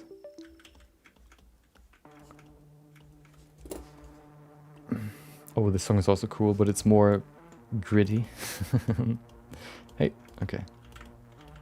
Oh, by the way, I looked into the performance, or into the Blender 3.0 feature list, and we might not get a performance increase when it comes to vertice handling, or, you know, geometry, whatever, handling, because that is a, you know, a how do you call it, like a secondary goal. It might get into, it's a goal, but it might not come with 3.0. That's as for how I read it. Let me just pull it up real quick. Blender 3.0 performance. Welcome. Thank you for the subscription. Let me just quickly pull up my Streamlabs so I can see the name. Oh, there you go. T the Finland. If you're here, hope you enjoy the stream. Yeah. Hold on. Oh, I wanted to look up, where is it? Blender 2021 roadmap. It is right at the bottom. It is called Surprises. There's value in solid planning. However, not everything should be set on stone ahead of time. There are plenty of other projects expected for 2021, but they will be revealed throughout the year. The idea for the core team is to work in 6 to 8 week-long projects, hand over to the modules, rinse and repeat.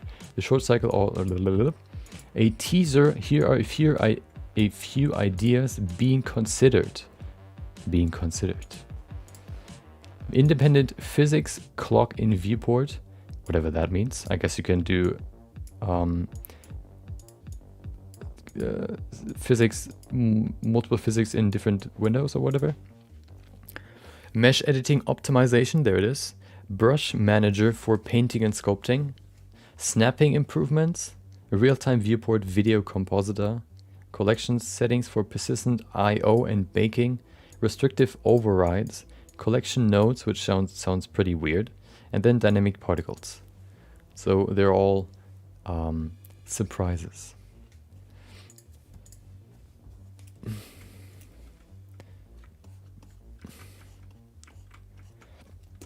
Don't disrespect his potato, okay? I'm just picturing the potato from Portal as your PC. You know, your old school project from 2005, putting some cables into a potato and then running that as a PC. Okay. Believe it or not, cats actually have elbows. Might be shocking to you.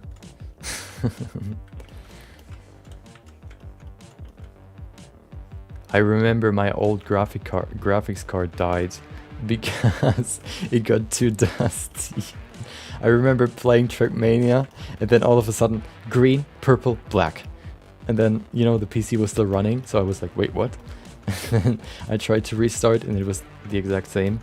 So I knew the graphics card was dead. And then I opened my PC and I just saw like this meter, like snow. It was like dust on top of the graphics card or anything like instead of the PC.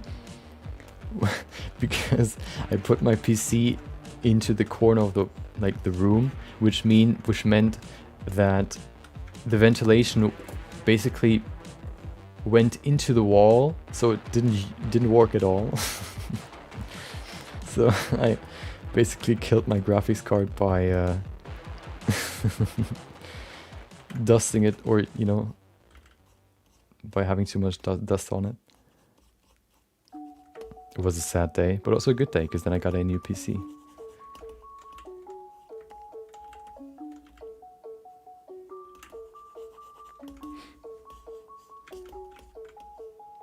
So there's another tragedy that is new in 9.31, which is this here.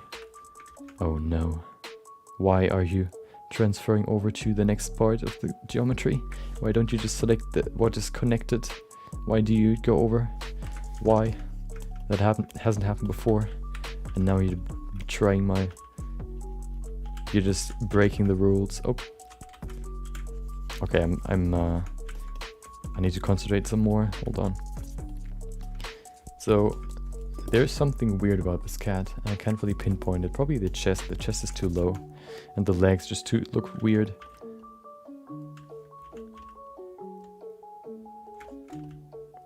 Although this is kind of getting somewhere. You know, as I said before, I think I was just focusing too much on, or previously every time when I do a quick sketch, I was focusing too much on smaller shapes. We need to focus on the big shapes first before we can get into those, into the smaller ones.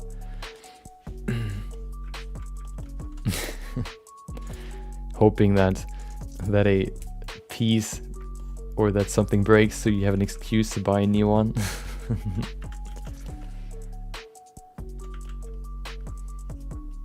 I remember our old vacuum cleaner was like super loud. We had it for like years, and I always said like, come, please let us just get a new one. Let us get a new one.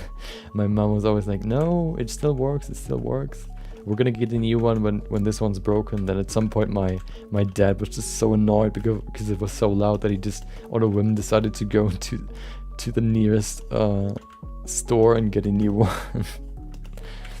the quietest one he could find.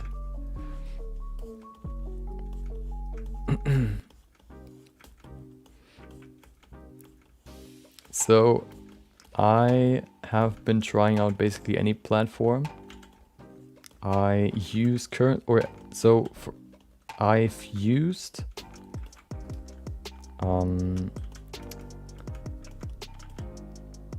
I've used YouTube, Twitch, Facebook, Instagram, TikTok, Twitter, Instagram,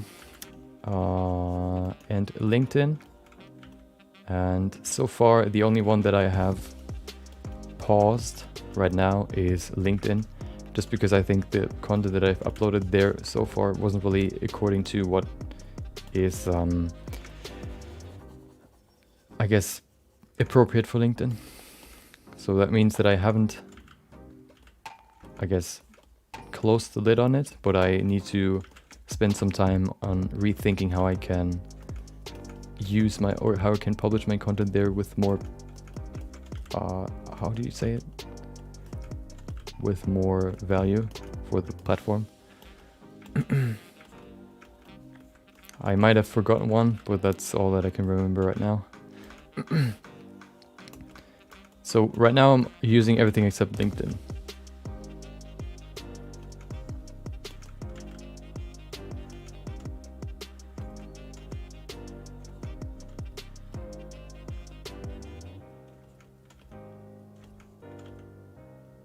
There you go.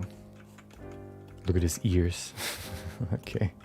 So yeah, he looks way better now. I think we need to go into the head now. The head just looks a little bit... is it too low? I think it's too low. That's the problem. Hold on. Oh.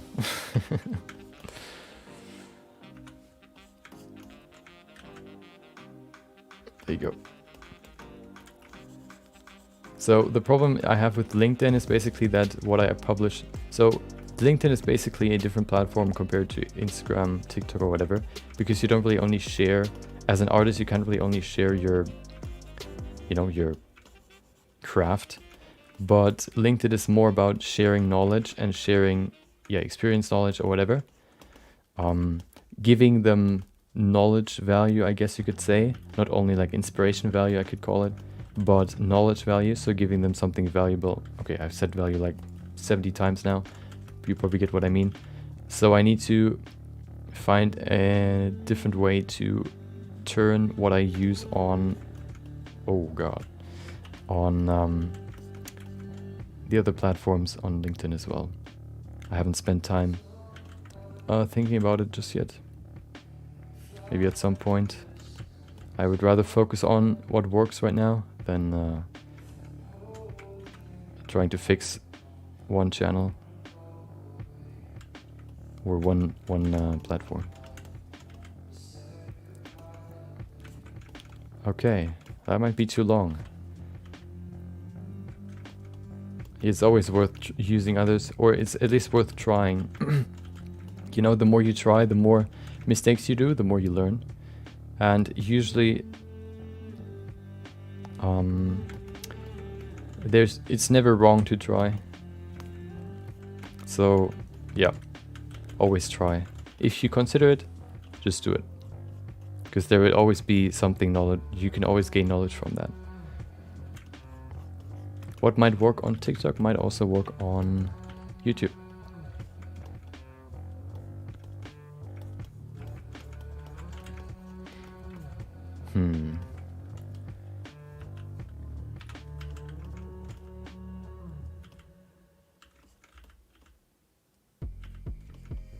The head needs to change anyway, so I'm gonna just leave it there for now. So, there you go.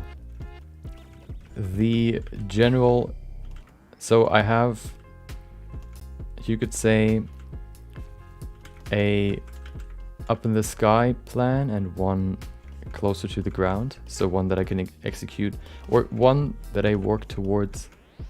Okay, let's say one is the overarching plan and one is the long-term and short-term, we could say. Long-term is usually pretty vague, and then short-term would be steps you can do to get to that vague plan. One thing I could probably say the plan, the long-term plan, I guess you could say it's just like to build a platform or community where you can share and where you can not only share your art, but also learn not only through my content, but also through other people that are in the community, so that you can,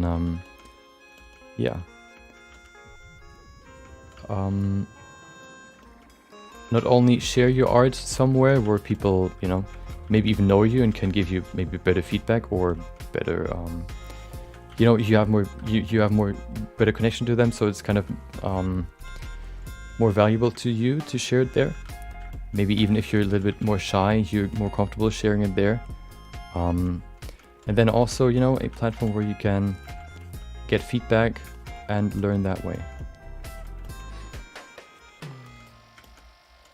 The neck, yeah, the neck looks weird right now. I think we need to expand the shoulders a little bit. There you go. And of course, all of that being supported by the tutorials. So that's the long-term plan, but also probably only part of it, because I have some more that I want to do maybe, but that is more, I guess, dependent on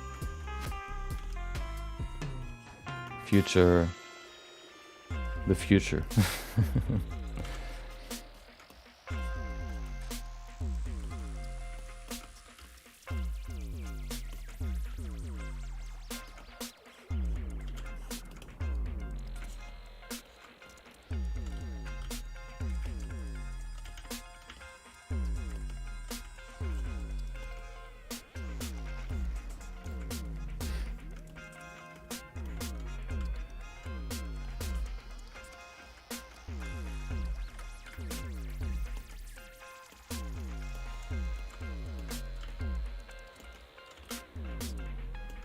I'm going to talk about it more, and it's probably also going to evolve throughout time.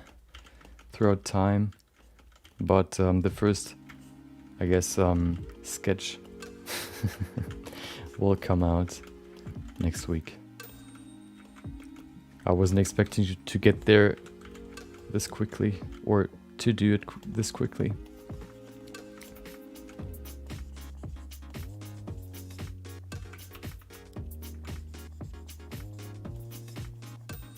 Wait, how many toes do they have? 4?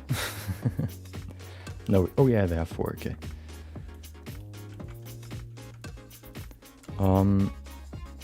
So I don't really sell any models because I don't feel comfortable selling them when they're not optimized. And currently they're just, you know, they are basically retopologized. And they're pretty useless, I guess, in that state, or I would suggest. Also, it was just take up time that I could also use to work on other things like videos or whatever. So I don't really focus on that. When it comes to Patreon and all that stuff, the biggest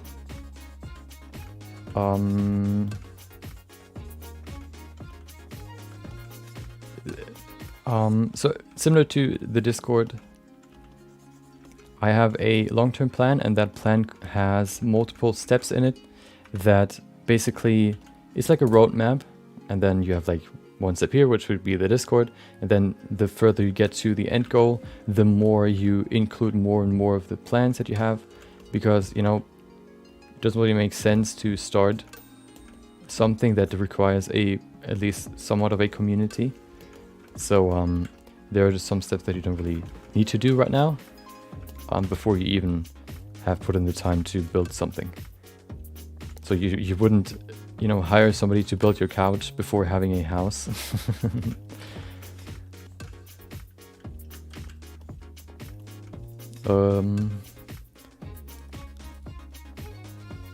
4 and a small one in the back.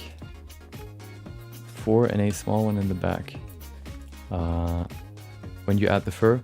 So the model, hold on, okay, yeah, I want to finish this soon, so I'll probably focus on the head soon, and then we're probably gonna add the feet.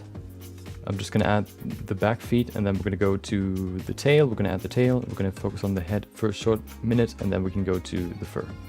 Shouldn't take too long, maybe, let's say half an hour max. Too busy thinking.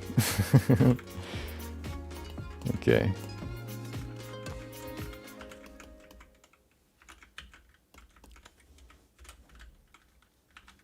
Which brush I hate the most? Oh, probably the blob brush. This one here? No, inflate blob. Maybe that one, or let's say the blob brush, because it is useless. Well, I only use like 6 brushes, so I don't really have a specific one that I, you know, use but hate. The blob brush seems to be very, very useless. You could also say maybe this one here, the clay thumb. Control Shift. Yeah. I liked this mask method just because you can just expand it as much as you need. But then they changed it so that it jumps to the, you know, to the geometry in the proximity of whatever you're selecting, which breaks the whole concept of what I was using it for. So yeah.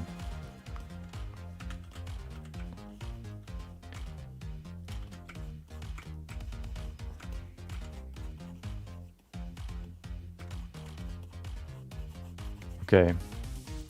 Speed sculpting.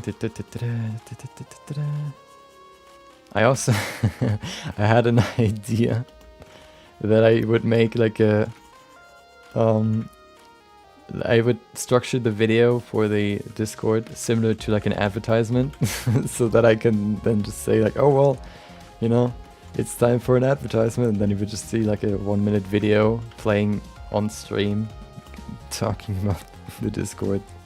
Just like an idea that I had. Probably not gonna do that though. I would rather spend my time on the topic at hand that day. Okay.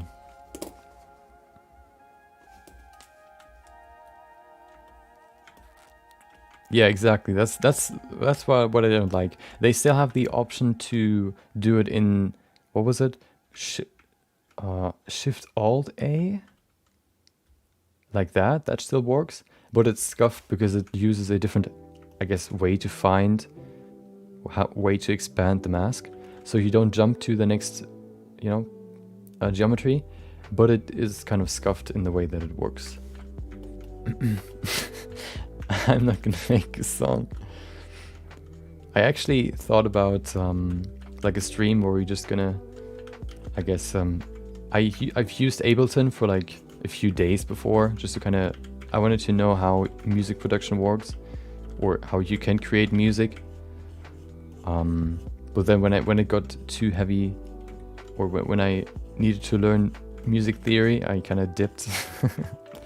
So I thought about like a stream, just like 1 day or so, just kind of test out and try to make like a song. But that would be very low on my priority list.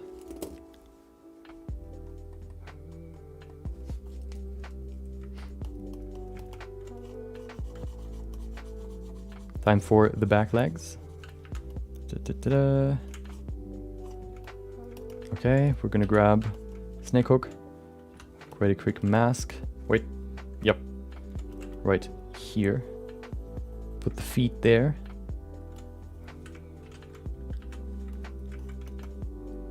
Wait, what do they look like? Okay. Nope, we need to pull it further back. There you go. Let's try again. Well, you don't really need to, but you need at least to know like basic key combinations, you could say, to play a melody, and then you can use that to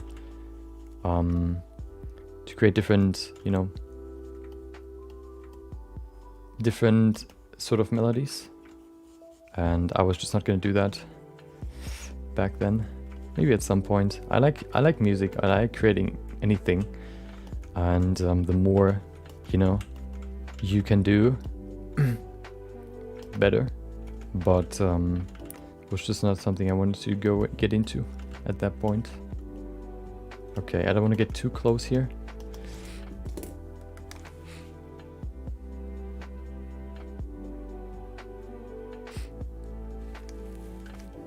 That's what I thought about as well. Oh, music 12 years ago, nice. How long have you been doing music? That's what I thought as well, hustler. You know, getting some regularity into the stream, something that people can come back to rather than just come to watch, I think is something pretty valuable. Other people have like, you know, Reddit recap or whatever. And that could be something that could be just like repeating like once a week or so, going over, you know, submissions, giving feedback. I think that could be very valuable. And there's probably more that you could do in that region of content. Currently, I only have that in mind, but there's probably more. ArtStation recap.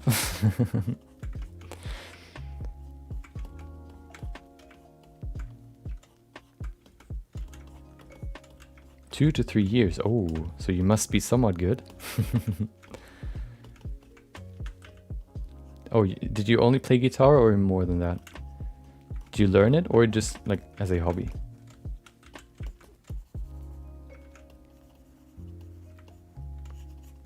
Why did you stop? So many questions.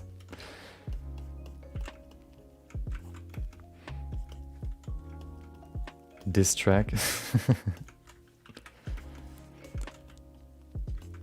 Okay, it's getting quite warm in here. I'm gonna open a window real quick.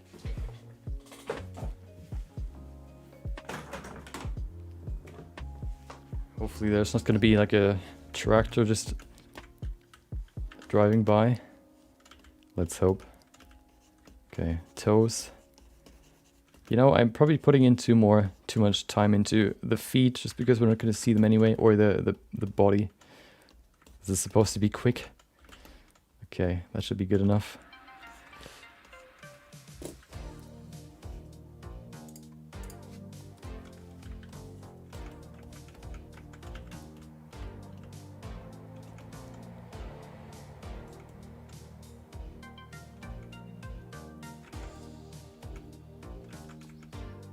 Okay.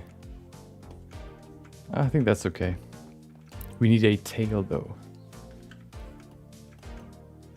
And the head. Hold on, let me adjust the head just a little bit.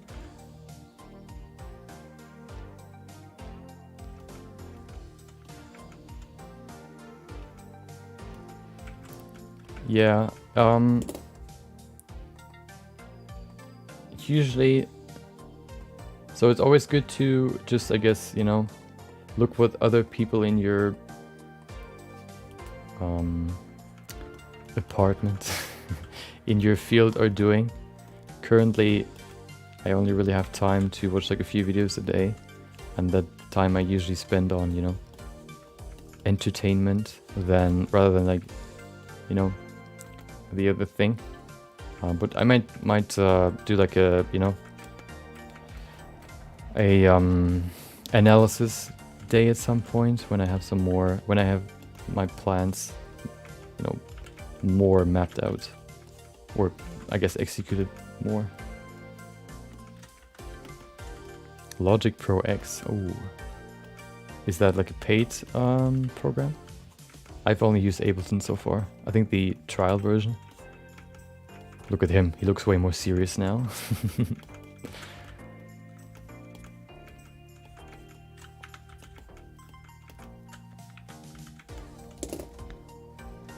Okay, let me see a good reference here.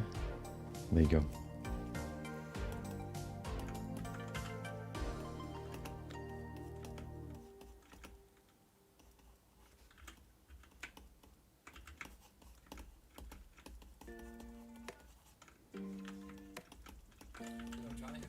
Oh, okay, yeah.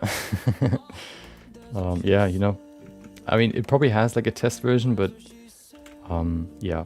I mean, if I wanted to go into music again, I would probably just, you know, use the one with a test version and, you know, just learn it from scratch, because I don't really know anything that I've learned when trying to use Ableton, so it would just be learning from scratch anyway, so it doesn't really matter which program I would use. Okay.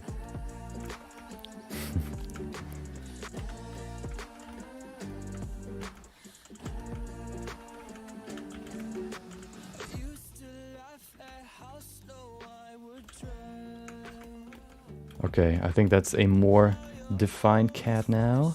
We can probably give him some... No, we don't. Too much detail.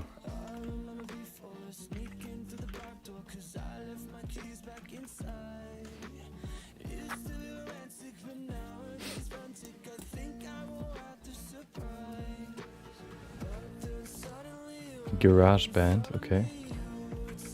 Yeah. It's something far in the distance, so I won't be able to get there right now. But it's interesting to listen or hear about. Okay, the nose needs a little bit more work, and then we basically have the model. There you go. Oh. What does a cat nose look like? Okay. Oh. There you go. Look at him. Little kid.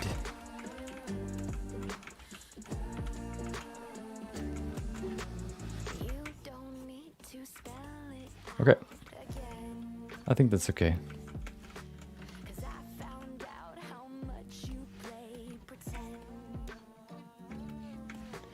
Okay, perfect. Let's begin with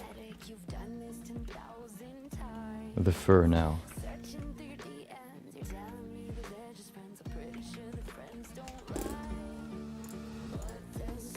So there's one thing that I wanted to try, and that is the newly bought add-on that I've bought. I was tired of everybody using ZBrush and using the good old Z remesher to get these crazy good remeshes. So I decided to buy the Blender add-on from the dude that created Z remesher. So I have a new remesh plugin that I'm gonna try now. It works quite well, I've tried it before. So let's see how it performs on this cat. Because then we have some better geometry that we can use for the hair. So it's like a plugin that is right here. Quad remesh. I usually look at the current amount of vertices, which is 64,000 right now. And then I divide it by 8 or 4, because then we can kind of retain some detail, but also reduce the amount by quite a lot. So I usually go into symmetry X, not detect hard edge by angle, not adapt quad count, and then adapt size 50. 64,000 divided by 8, 8,000, and then we're gonna save real quick, and then we're gonna say remesh it. It's gonna take a quick second. There you go, you can see the progress at the bottom there. And there you go. Look at this. This might be a little bit too small, so we probably need some more. Welcome back, Sphere. No, what was it? Mr. Unknown, if I remember correctly. So much to do in the summer. Oh, okay. Hope you've been doing well. Exactly. You know, I'm getting better at remembering names. Yeah, the good thing is it creates a copy, so I could just remove it and create another one. So we're going to create another one. Hope everything's been going well throughout the summer. You know, it's still summer, but so far. Let's set it to ×2.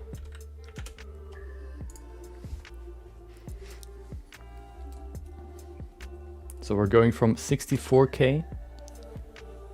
Let's see. Oh, there it is. This will be the one that we use as the emitter. To 14K. Isn't that beautiful? Okay. Perfect. So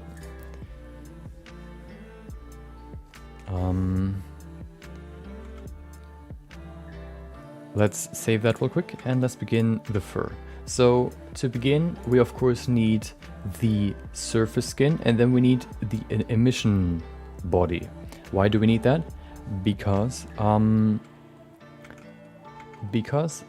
the hair takes the color of the material that is applied to the surface or the emitter surface.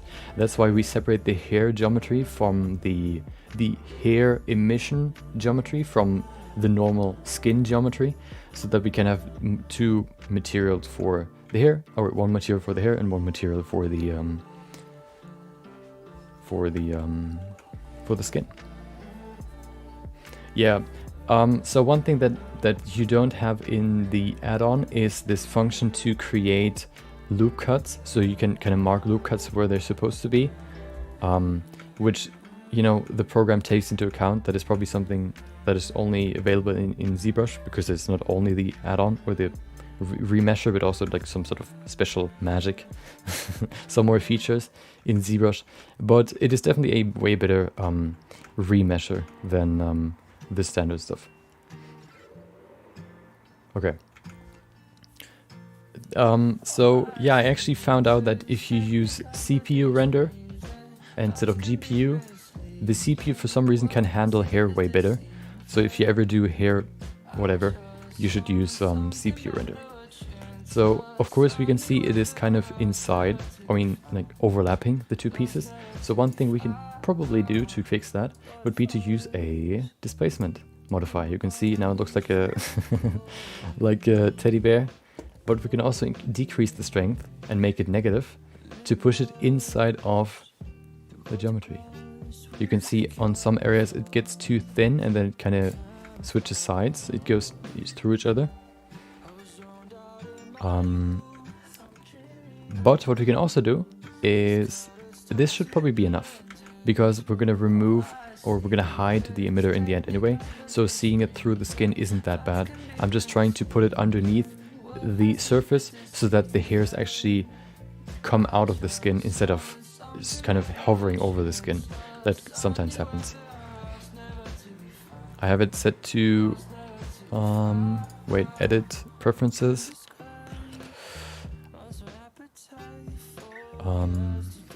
Oh, do you mean, Hustle, do you mean the sound mixing thing? That looks really interesting. That is actually something that I'm very interested in. So creating like sound effects with notes. Yeah. What was it? CUDA system. Yeah, I have CUDA GeForce GTX 1060 6 gigabytes. I haven't selected the other one. Should I select the other one as well? I haven't selected it. What does it do? Okay, I'll enable both. I'm gonna drink something real quick. Stay hydrated, as always.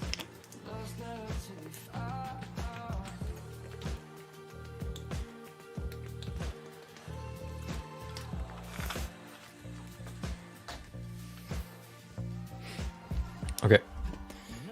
Let's give her actually some eyes. She looks kind of dead. Ah, okay. Oh, okay.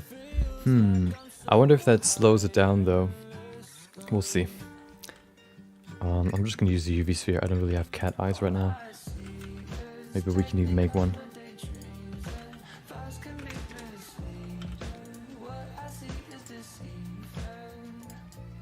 Okay. Have you seen the Sphinx cat that has no eyes? It looks like a skull, like a real life like zombie cat. It looks pretty cool, actually.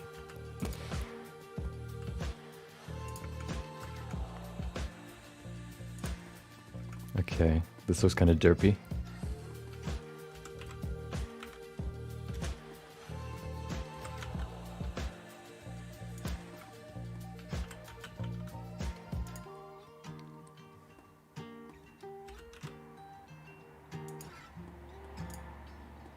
Okay.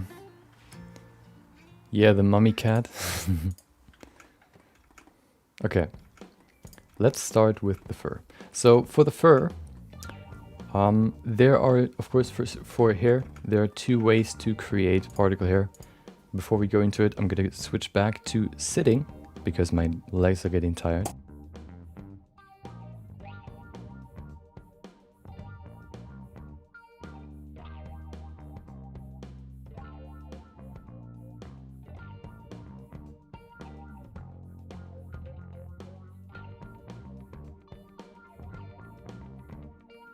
Okay. Milky eyes. Hold on. Blind Sphinx cat.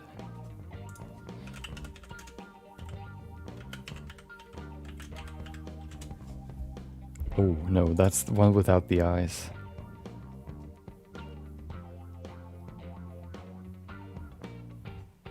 Where's the other one? Oh, there it is. That looks interesting. Looks pretty crazy. Hold on. Look at it. Look at it. And then you have this one here. This one looks cool. I wonder how that works. Looks so weird. It always looks angry as well. There's another one. What was it? Muscular cat. That was like a super ripped cat. Where is it? There it is. This one. That looks so crazy. I've seen this image before, but look at this. Okay, let's get back to the topic. No distractions, okay. There you go, okay. So, there are different ways to create hair. I just realized she doesn't have a tail. Hold on. Hopefully it's not going to crash when I disable symmetry. Sometimes it just freezes for like a minute. Well, it seems like that's been going well so far. There you go. But yeah, there are different ways to create hair. Either, or well, you have the parent particles and then you also have the children particles. For the children particles, you have two different ways of creating children, or how the children will behave. the children can either be, I guess you could say, simple, or they can be interpolated. I don't even know if I think I haven't made a kangaroo before. So that's another idea for the next quick sketch tomorrow, if I remember it.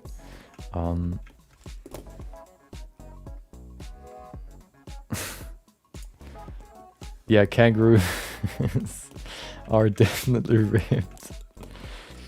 Oh no, I need to retopologize again. Oh yeah. That might be, well, I couldn't really do a full body kangaroo, but maybe as a quick sketch, like the head, for example. They always look like these like as if you would have like bodybuilders trying to flex their pec muscles, their chest. That's what they look like. Oh, what is that? What happened? Oh, I know what happened. Remove symmetry. There you go. Hold on. Thank you, Lukas Sapsinski. If you're here, hope you enjoyed the stream. Thank you for chatting. I mean, subscribing. Yeah, they do chokeholds. I've seen like the dog fighting the kangaroo. The kangaroo holding the dog in a chokehold. Then the owner trying to free him and punching the kangaroo. Okay.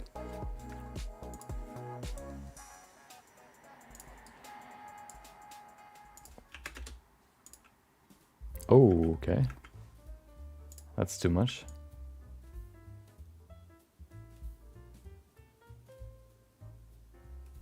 The ears are so thin that we can really only displace it by a little bit. But that shouldn't be too bad. Oh, it's actually pretty good. Like the kangaroo just is like completely confused. What just happened? Wait, he didn't hit me with my legs? With his legs? What is going on? Imagine kangaroos knew how to punch. They could have like these sick combos, standing on their massive tail and just kicking you while punching you, or choking you out while punching you with their legs repeatedly. Okay, so we have different ways to create hair. First of all, of course, we need parents to dictate where the hair goes.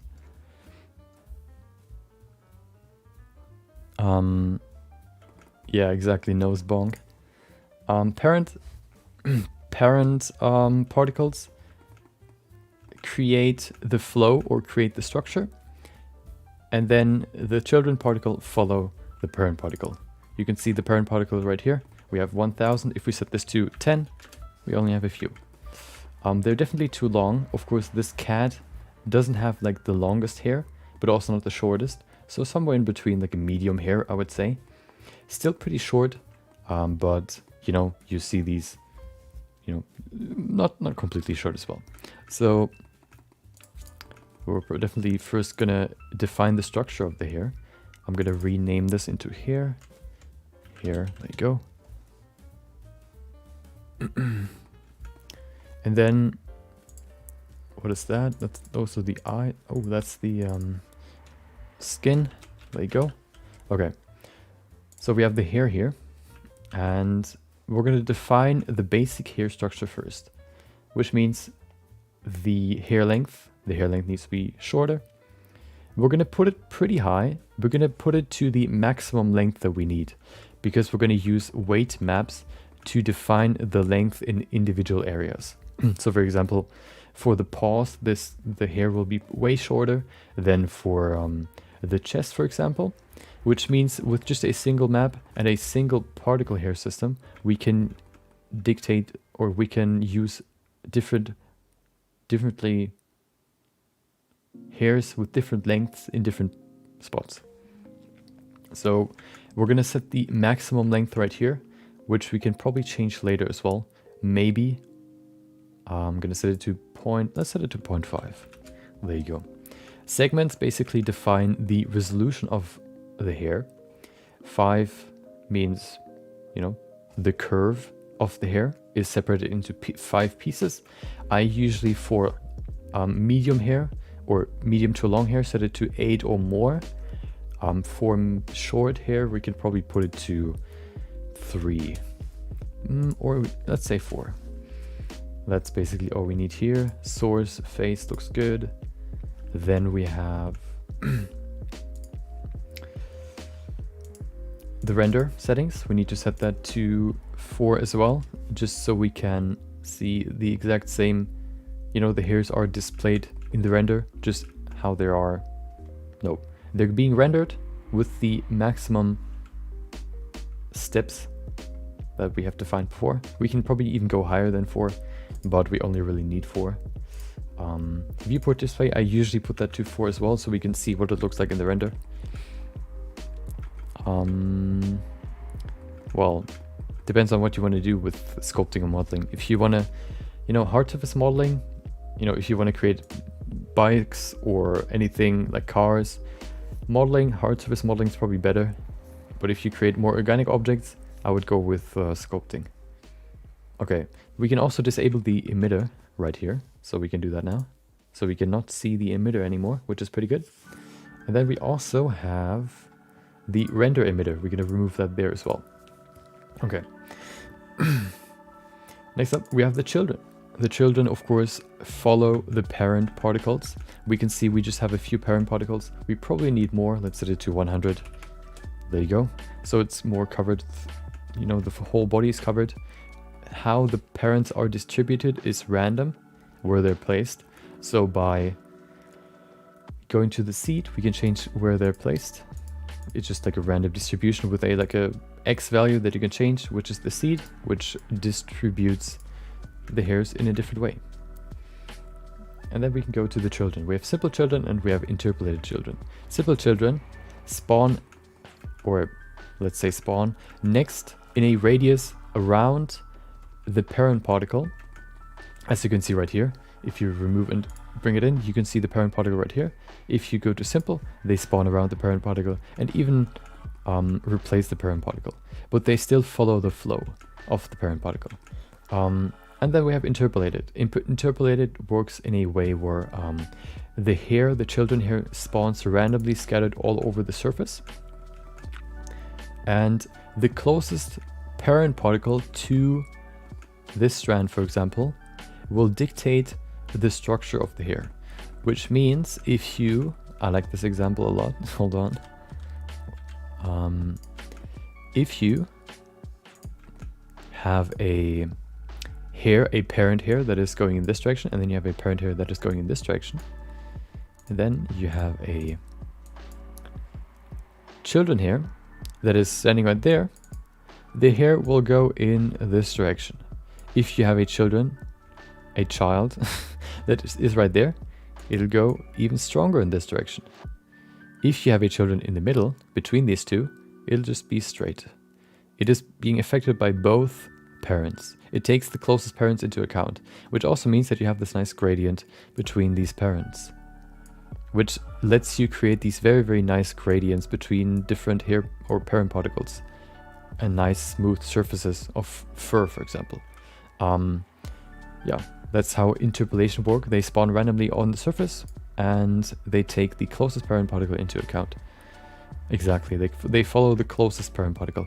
That doesn't mean that if they're very close to this one, they cannot be affected, you know, to this one. They cannot be affected by this one. Just the strength is just, you know, very, very weak. They, you know, the parents basically have like an area of effect around them. That's probably how you can imagine it. There you go. Okay. That's how interpolation works. And you can, of course, change the distribution in here as well with the seed. And you might have guessed what we're going to use for fur. Well, which would be probably better suited for fur? The one that is spawning closer to the, or close to the parents, or the one that is randomly scattered all over the surface and follows the closest parent? I would say we're going to use the interpolated children, because then we need less parent particles. If we set this to 100, you can see we have way more. Yeah. So we can of course also customize the settings here. We can not only leave them straight, we can also give them an inherent roughness, for example. So the way you can now kind of change the flow of these hairs is, first of all, of course, by using, or going into particle edit mode, and then hold on, where's my options, display children, and then by moving the parent particle that you can see right here, hold on, there you go, parent particle. If you remove this parent particle, you can see that the children follow the change or the structure of the parent particle. That's one way how you can change the flow of the hair. So if you want the hair to go up, you can do that. What you can also do, oh no, I pressed Ctrl Z, big mistake. What you can also do is you can change the structure of the hair inherently,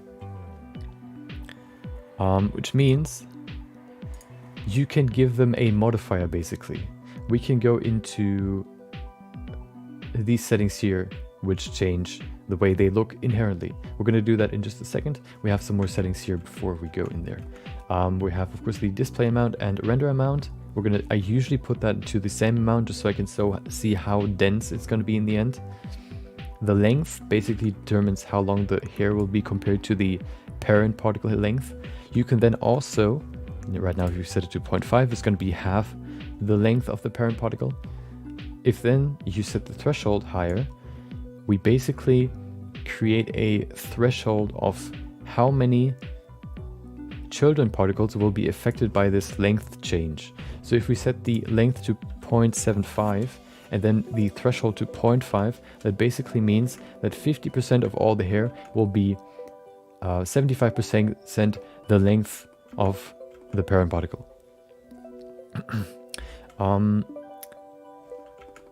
Which can be useful, especially when you want to make hair look more natural, because nothing is perfect in real life, so isn't hair, which means hairs have a different length. Each individual hair has a different length. It may vary very, very small or in a very small amount, but it's still varying. So adding just a little bit of a randomness to your hair helps make it look more realistic. AAO? What is AAO? Ah, okay. Furries Commission.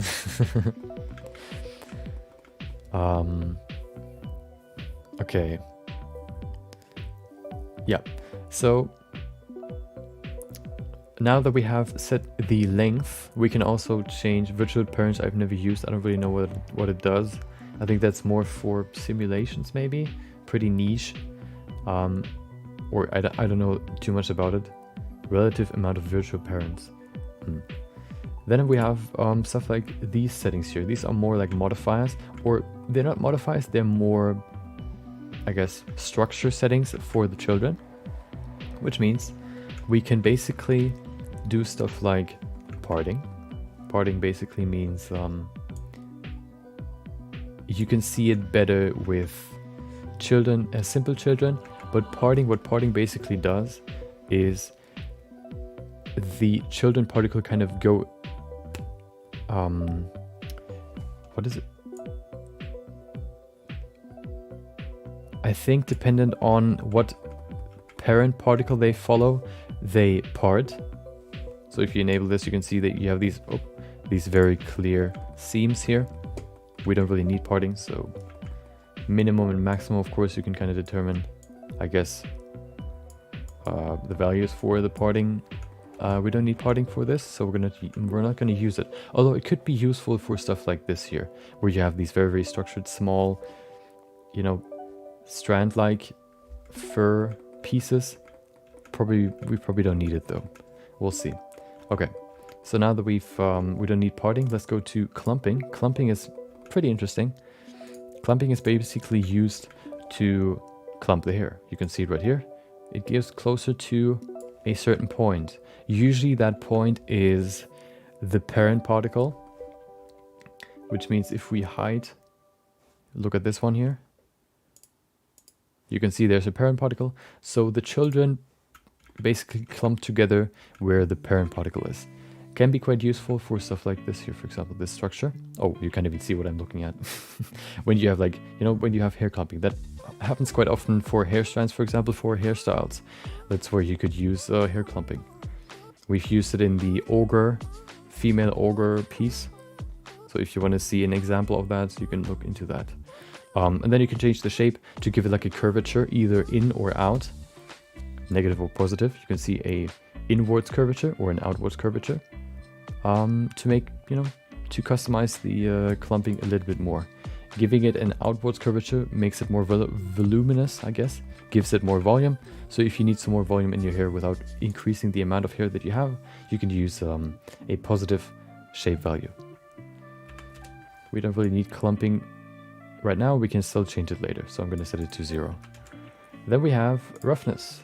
Roughness basically gives this a very detailed inherent roughness, you could say. It basically uses a displacement map on the hair strands. What I mean is basically you have uniform, endpoint, and random. Uniform and random are pretty similar, but they change in a very different, or in a very distinct way. Uniform, if I remember correctly, it's either uniform or random. I think it's uniform. Uniform basically uses all the hair that is tied to a parent and displaces it in a certain way. So if we increase the strength, you can see how it displaces it. You can then change the size to make it bigger or smaller. You basically apply a displacement texture to this hair strand. But the uniform setting basically takes every hair that is part of a, or applies the same displacement to the hairs that are tied to the same parent. Opposite to the random factor, or random value, random whatever. The random value displaces every hair individually. It looks at every hair individually so that you can create more distinct and more unique hairs. So just in increasing that lets you just add some more detail to each individual hair. So if we need to make like a very, very scrawny, very, very wild cat, look at this, you know, we could do that. I've used this, for example, for dreadlocks before. It might be useful for the fur, but we'll see. Okay. And then of course for the random factor there's another change, and that is the threshold. The random factor is not only there for you to basically make the hair overall more wild, more rougher, but you can also set a threshold to only have a few strands that have this roughness. You can see most of them are straight, but then there are a few outliers that have this roughness applied to them. It's similar to the length. So if you only have, like, if you have a strand that is supposed to be very clean, but then there's supposed to be a few outliers, you can use the roughness value. We're gonna leave everything at 0 for now, because I'm gonna do these changes later. We're gonna customize the hair particles a little bit later once we go into more detail. What I want to do first is and kings are basically modifiers for the hair. Kings apply a specific structure to the hair. That's how you can, for example, create braids. The flow of the parent particle will still be respected. So if the parent particle goes like this, the hair will still follow this direction. But if you add a braid modifier or kink to it, it basically creates a braid. It forms a braid that follows the parent flow, you could say. It's probably kind of weird, the explanation, but that's the best way I can explain it right now. Okay, and then of course we have the hair shape, which we can only really see in the rendered view. We can probably go in there right now. We can probably also use an HDRI so we can actually see the hair. Hold on. There you go.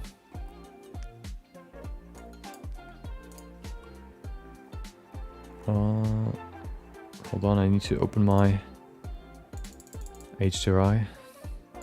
Oh, it froze. Oh, there you go. HDRIs. What do we have here? Let's use this one, my favorite. Is it even my favorite? It works quite well. There you go. Okay. You know what? It looks quite dark. Let's use another one. I had another one that I like. This one. I think that's okay. Okay, so now we can see the thickness of the hair. We can see it right there. They're supposed to be tubes, but I think they're being displayed as a 2D object, as you can see right here. There's no thickness to it. There's no round shadow at the bottom. It is just straight. So I think they're just being displayed as a, you know, as a plane, but I think they're supposed to be circular or a tube. Yeah, I don't know why, but that's just how they're displayed. Which means you can now change the hair shape. What I like to use for the strand shape is -0.5, which basically means that they stay thick or wide for longer before they taper off into a thin edge.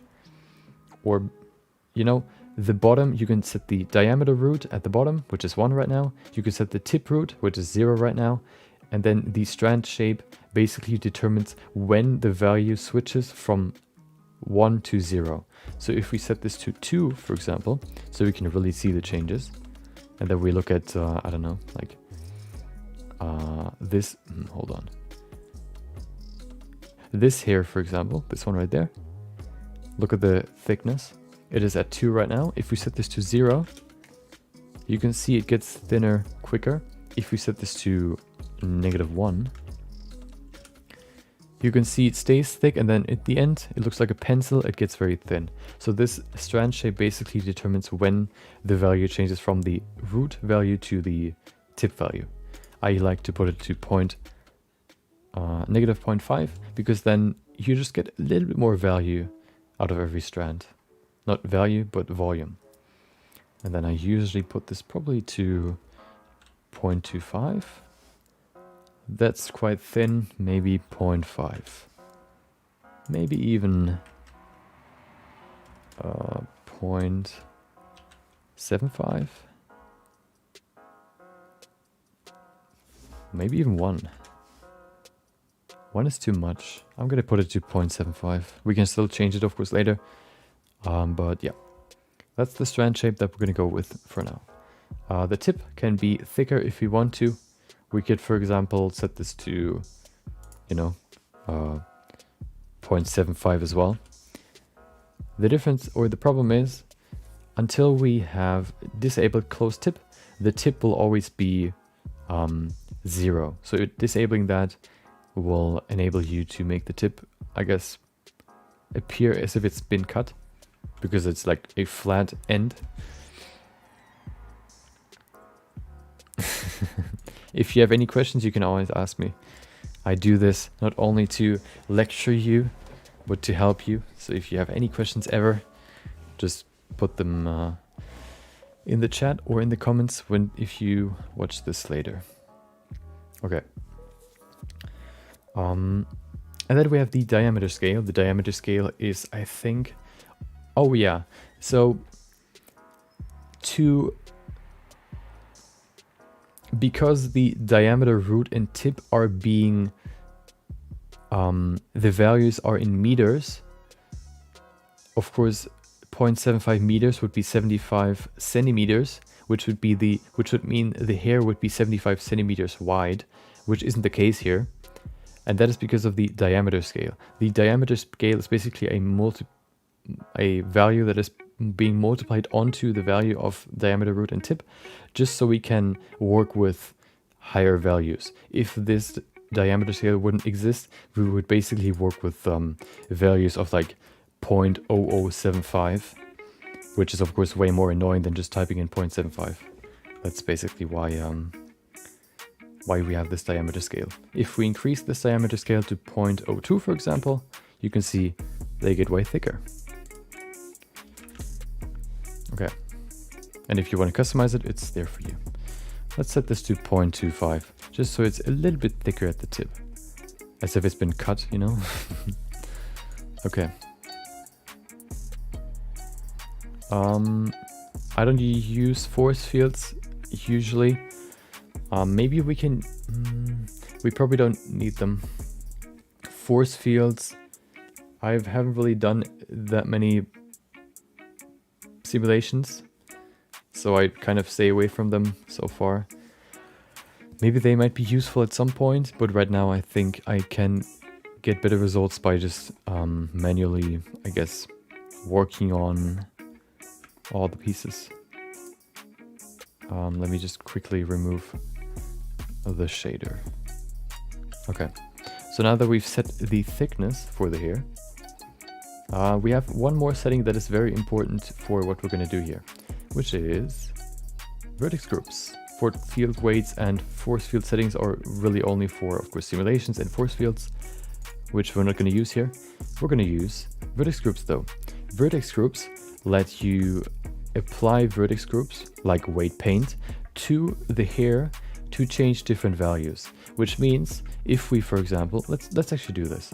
Let's use a vertex, not vertex color, vertex group, call it density.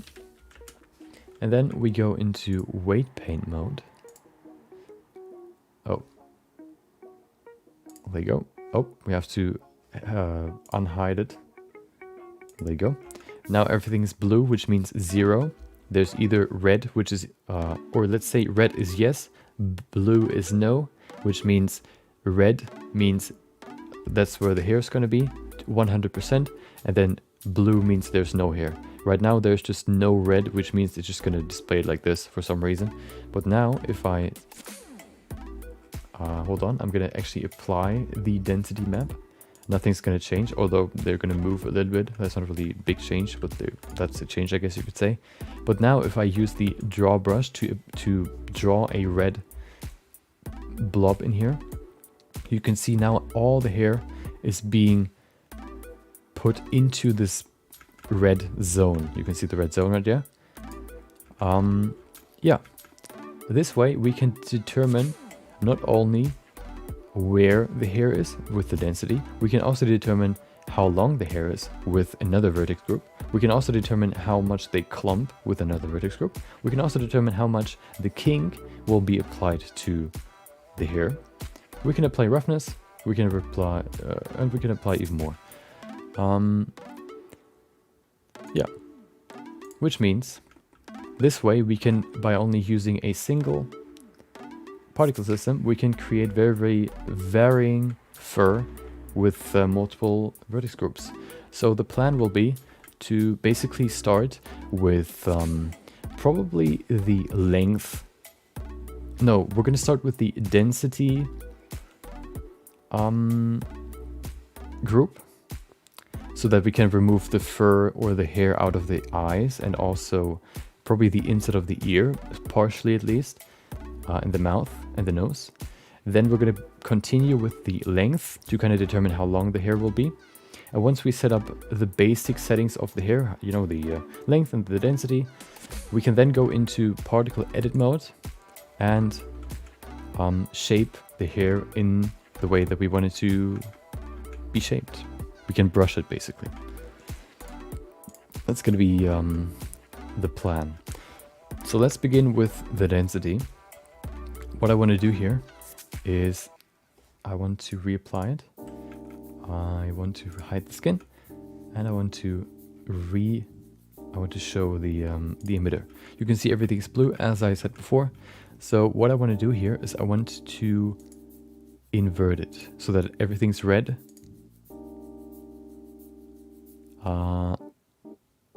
Okay. Wait. There has to be a way how you can... Wait, why does invert not work? I guess you could just draw one bit and then just weight, invert. Yeah, okay. Okay, we then bring it back. Oh, hello. There you go. Now everything is red, which means everywhere it's going to be the same amount of hair. If you want to have less hair somewhere, you can decrease this value, do something like 0.5 and just remove some strength, which you can use to create a gradient fall off for the hair density, for example. We don't need that just now. What I care about right now is the overall spots where we don't need any hair. For example, in here, we need to set this to, hold on, here. Wait, oh, wait, we use draw, right? No, there are different brushes, of course. We have add, darken, draw, lighten, mix, multiply, and subtract. Because we work with values 1 to 0 or 0 to 1, 0 being blue and 1 being red, we can, for example, use subtract to get this back to blue. I don't know why draw doesn't work, because draw would then just be the same brush as add. Maybe they work in a different way. For Vertex paint, draw works a little bit differently to add. So maybe there's something I don't really understand just yet. Okay, so I'm gonna remove these pieces here, like the eyes first, so we don't have any hair in the eye. And then we can do the nose, do the ears, and then we can maybe even smooth them a little bit. There's a very easy function we can use to smooth the hair. First of all, we're gonna just, you know, do the basic removal. Welcome back. Bonjour. Hope that was a okay pronunciation.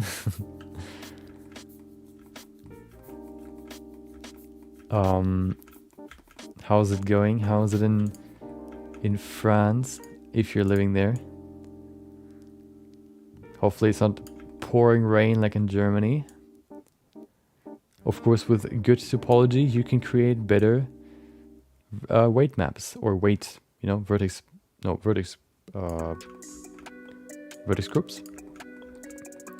And you know, with this retopology, we get quite good topology, which is quite helpful.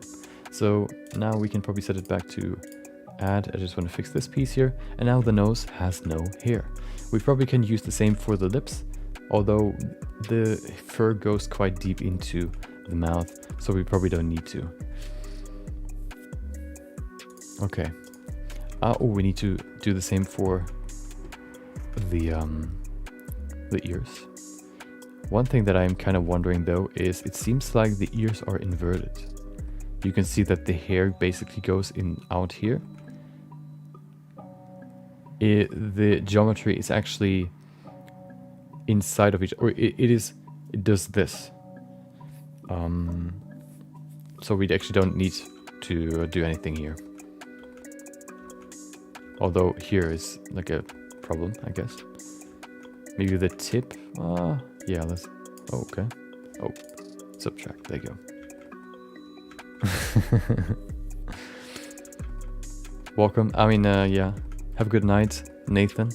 Hope you enjoyed the stream. And hope you enjoy the rest of your day.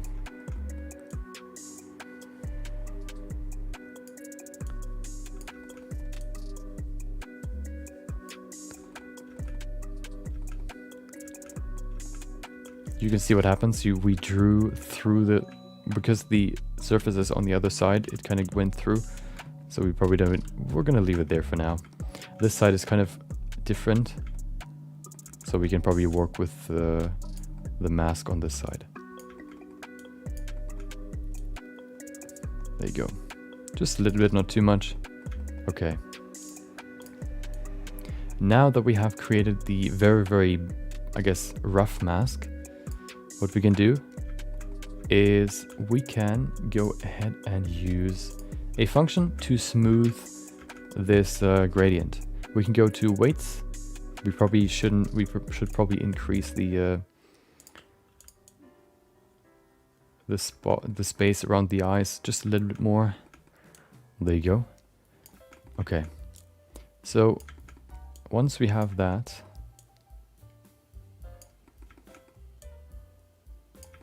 we can go to, hold on. Okay.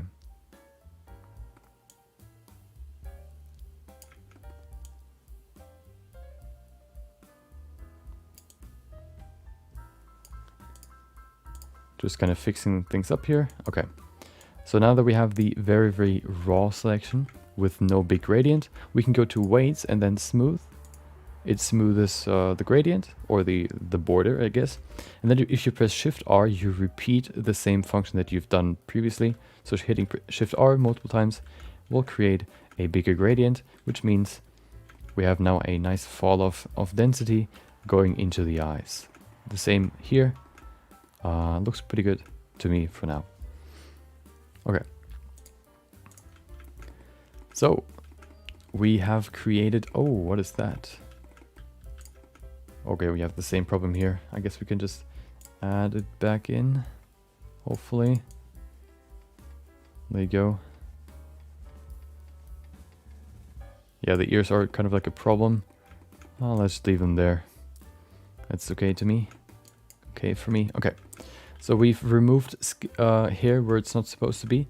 We could probably do the same for the toes back here, although we probably don't really need to.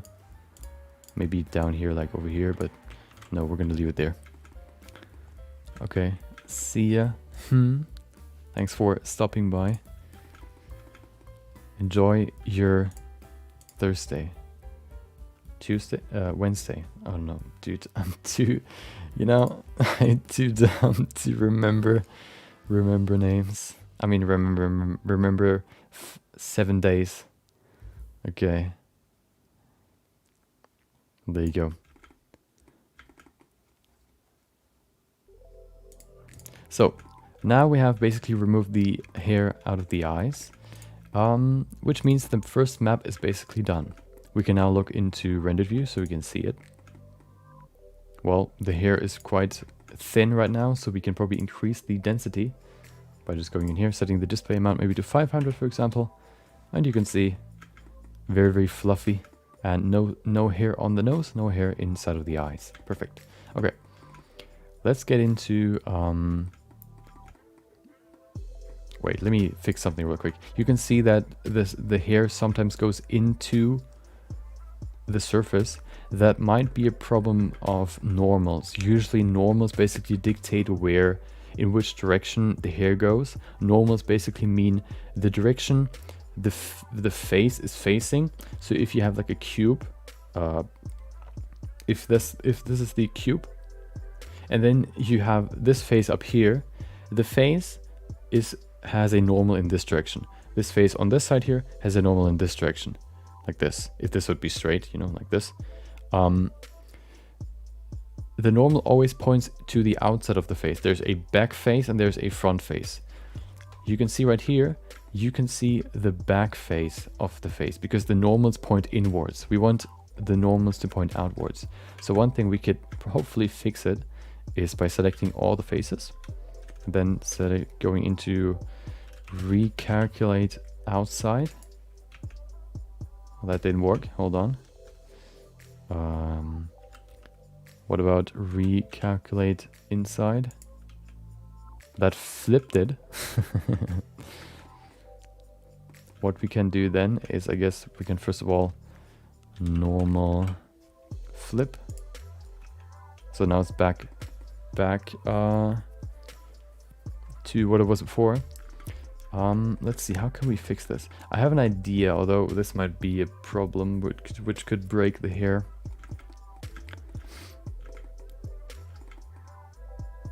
Let's see.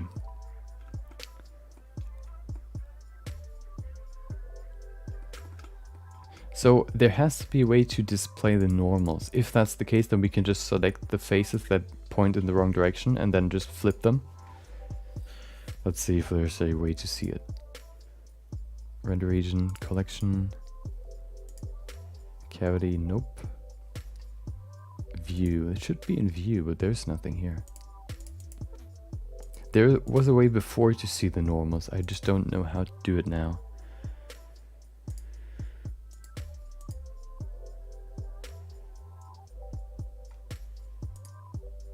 Let me Google that real quick. Blender 2.9 show normals.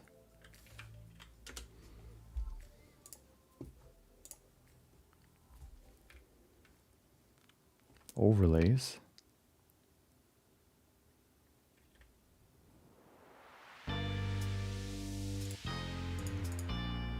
There is no overlays. Are you trying? Oh, hold on. Oh, hold on. Thank you for following. Dharma Ackerman. Thank you for following. Hope you enjoy the stream. Hold on.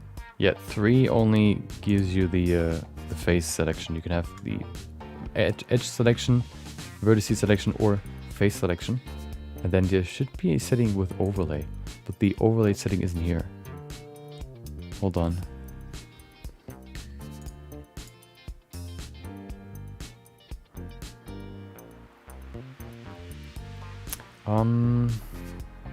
I'm getting scammed, I would say.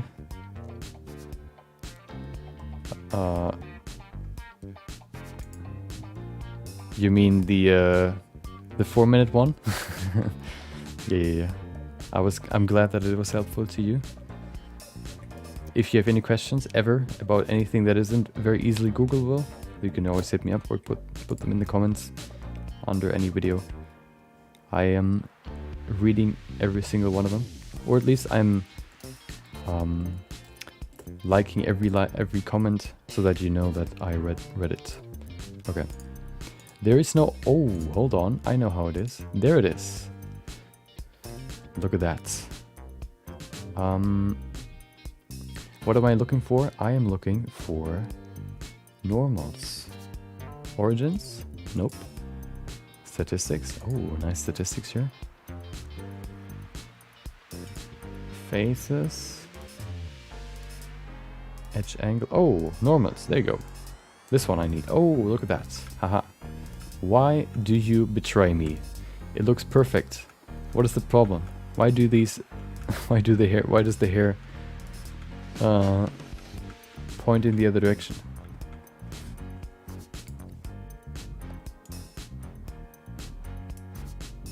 That's kind of weird. What is that? Why do you do this? Why? I've never seen that before. See, that's the problem that I mentioned before, that will delay our success.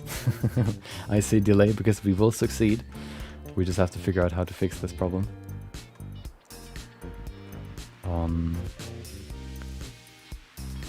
So it's not the normals. What's the problem then? Are there any physics in place? Oh, I get it. Do you get it? we're in Blue's Clues now.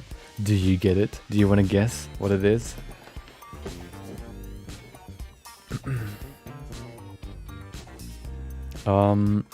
What do you mean with for one character detail? How long did it take you to complete the retopology for one character detail? Do you mean for the cat, or do you mean for like another video, for example? Is anybody gonna get it? It's part of the hair simulation. It's a setting there, or not really a setting. Yeah, yeah, you could say setting.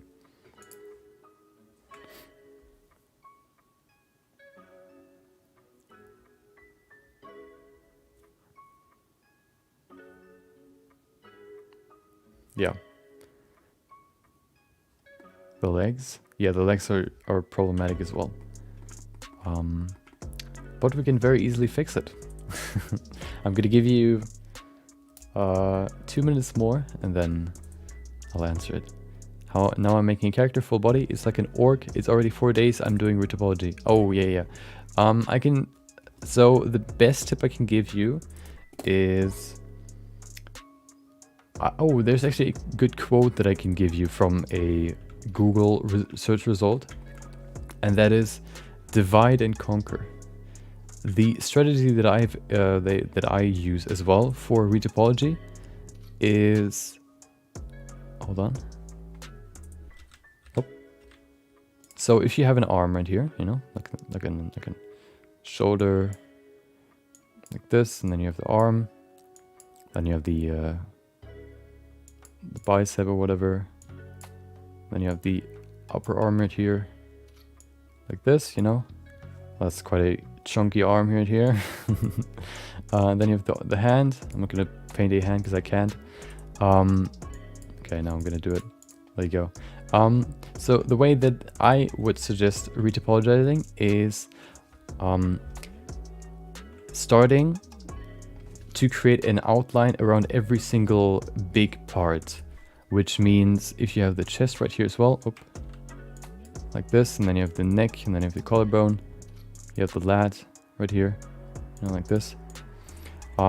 What I would do is you would create an outline around the big shapes, meaning, hold on, adding another layer. For the retopology, you would create a face line around the shoulder right like this. You would then create an outline around the chest, around basically the big areas of I guess you could say direction change, or the places that define the surface, like this, for example, around the neck as well, of course. And then once you have that, you can then figure out how to fill the space in between these. So what I would do is I would create a line beginning from here to here, just only one face line like this, filling those with faces. You can define how many you need there. And then you would do the same here. You would do the same here. And this way you can split it up into smaller and smaller pieces and basically, yeah, divide the pieces and then conquer them by filling them up individually. This way you can focus on the big topology flow before you really have to focus on, I guess, you know, the topology where you are currently. What I've done before is basically this. Okay, well, I want to do the neck, so I'm going to do the neck. Okay, let's add another row. Let's add another row. Okay, let's add another row. And then at some point I get like into trouble, and then I have to, well, I wanted to put the shoulder like this, but then I have the topology like this. So I need to remove this topology again. I need to remove this topology, and everything's broken. So the best way to do it is basically to split each piece up, define the flow of the topology, and then fill the spaces between these definitions, defining stripes afterwards. Yeah, exactly. That's what I did the first time as well. Okay.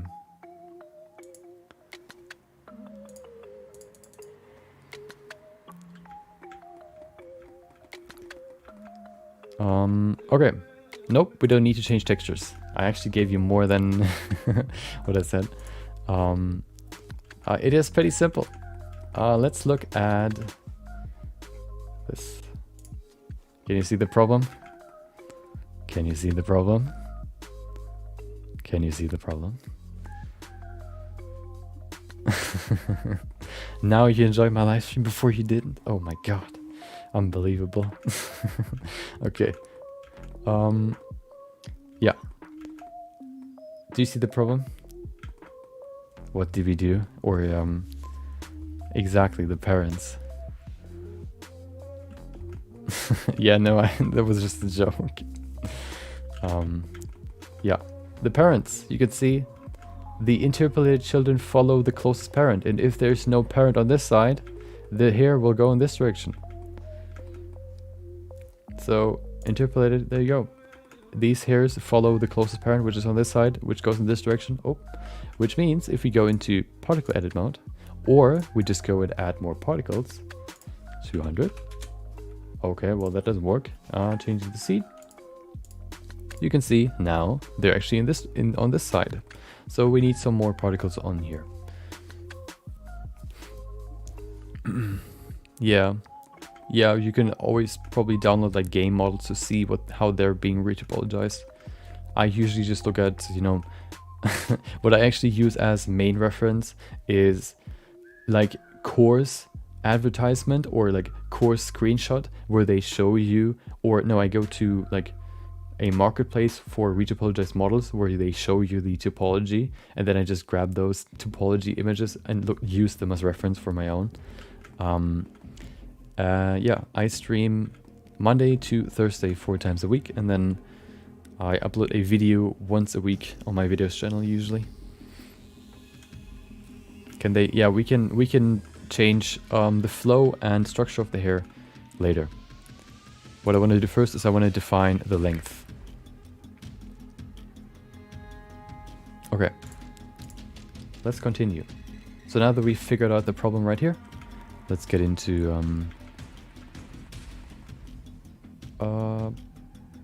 let's now create the length. Let me actually open a reference right here. Hold on. Let's use this one. Yeah. So you can see. Oh, this might not be a good example, but you can. Okay, that's very low resolution. Let's see. What do we have here? This one. Yeah, that's better. Okay, so you can see that the hair is way longer on the chest, for example, than it is on the feet and on the toes especially. So this hair, for example, on the feet and the toes and the legs need to be shorter and then get longer, the more you get to the main body, to the core, you could say. So we're gonna create a map that basically does that for us. So let's begin with that now. I'm gonna save that for a second. Okay, this music is getting too crazy here. Hold on. There you go. Okay. Yeah, let's do that. I'm probably gonna increase the parents though, just because right now we don't have enough, and increasing it probably to 1000 at least gives us enough to have the hair on all surfaces, that they don't go in through the surface. Basically, that's what I wanted to fix. You can see we have way more particles now, just because the amount of children is affected by the amount of parents that are being created. So if we set this back to 100, we should have way less, and that should be good. Okay. Social. Okay, I thought the emote said socialist.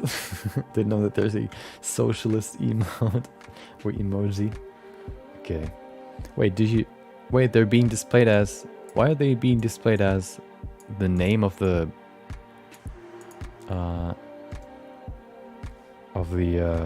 emoji? That's weird. Maybe they're too new, because the poop is being displayed. Well, who cares? Okay, let's not get distracted. Let's create the vertex group for the length. Create a new one, call it length. There you go. We go into, no, we apply the length.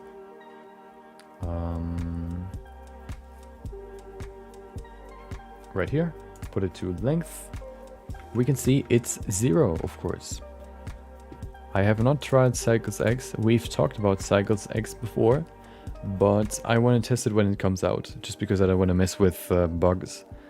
I would rather, have a constant smooth experience and then use it when it comes out. It's not a socialist emoji, it's a it's a social distancing emoji. I just misread. Okay, let's get into particle edit. Oh, nope, that's not what I wanted. Oh, we need to go into weight paint. There you go. I'm gonna set everything to red first, so we can then remove the length. I think that's a better way to do it, because we have more long hair than short hair. There you go. Set it to add. Zip. Weights invert. And there you go. We bring this back to 1. Oh, gets quite laggy with more hair, of course. So we can probably reduce the amount even more. Maybe to 25. Maybe even to 10, 15, 15. Oh, YouTube emojis, that's interesting. Didn't even know that that existed. Okay. I usually just type in emojis by pressing Windows point or Windows period. Okay. So what we can do now is we can now go into the settings here. We can use subtract and just remove the entire length so that there's no hair over here. This might take a short second, but that shouldn't take too long. I think we could, I think maybe there's a, nope. Wait. I think there's a function to extend the weight. Although I don't want to test it right now because I don't want to ruin my progress. Although, let's see. Nope. Okay. Doesn't happen. Doesn't exist.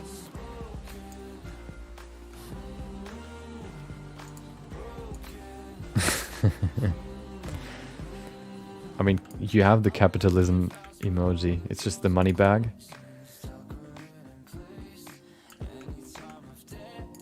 You don't really need a capitalism emoji.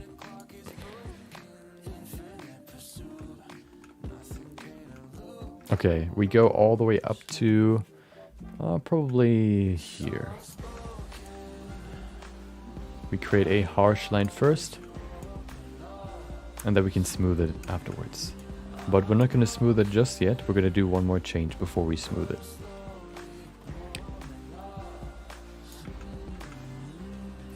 You can guess right now what's going to be. What's the step that we need to do before we smooth it. While I do the other arm. Can we mirror this? Probably wouldn't be a good... Oh, it could work. Let's see. Hell yeah. 0 vertices mirrored. Nice. Thank you, Blender. Okay.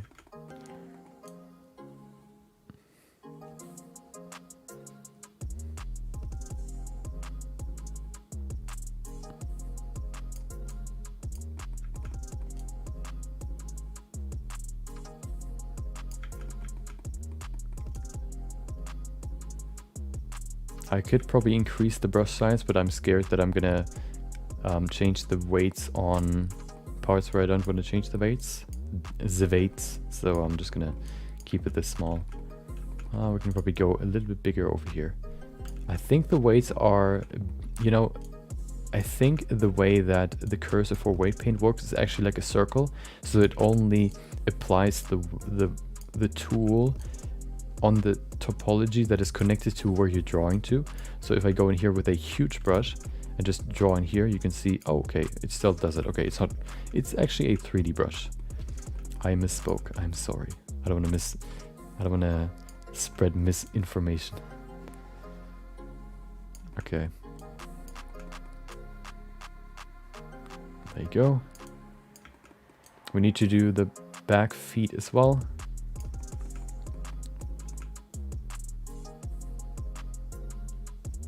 Okay, perfect. We have both sides. Let's do the other feet here. Pretty rough.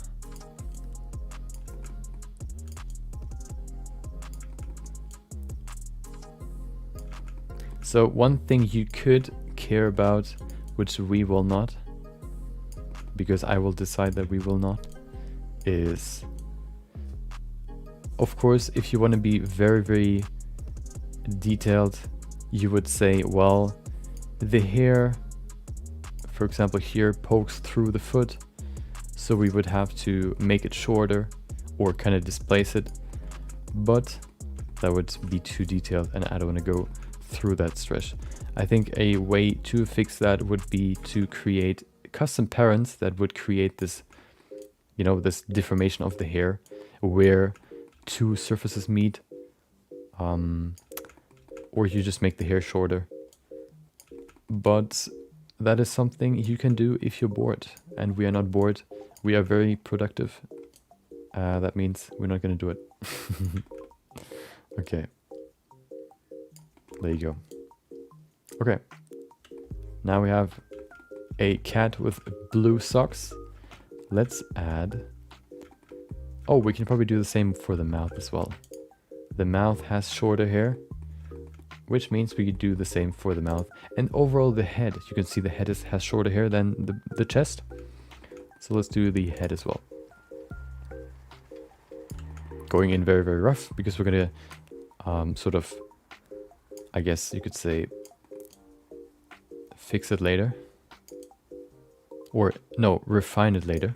Let's say that. There you go. Bald head cat. There you go. Is there anything else? I think everything else looks good. Okay. So, what do we need to do before we can smooth this? Smoothing is there for us to create a nice transition from long hair to short hair. The problem that we have right now is that you can see hair on the legs. You cannot see hair on these legs. The hair is supposed to be there, but the hair is supposed to be shorter. We cannot use the smooth brush to smooth it all the way down here. So what we can do is we can just set the draw or add value from 1 to, for example, 0.5, so that the hair is only half as long as its maximum length.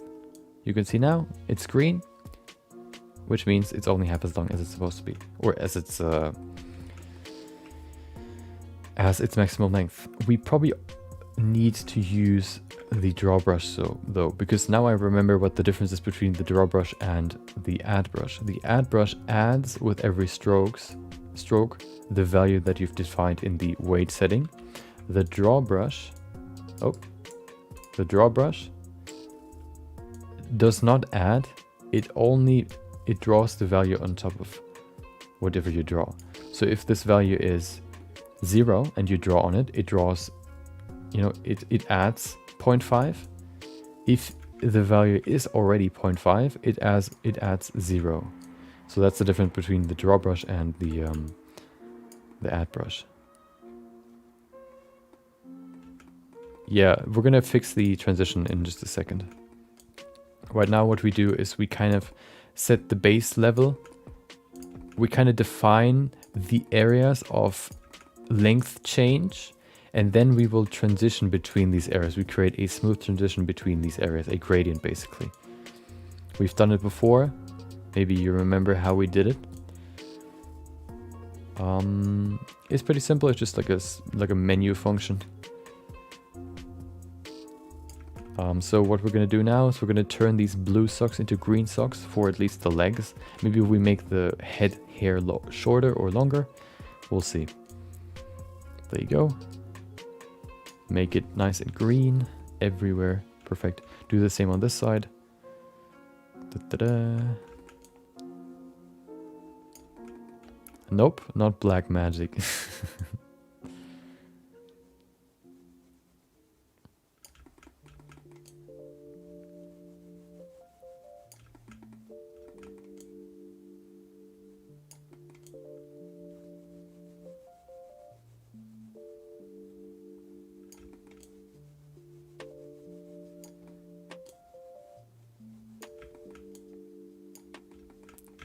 Okay.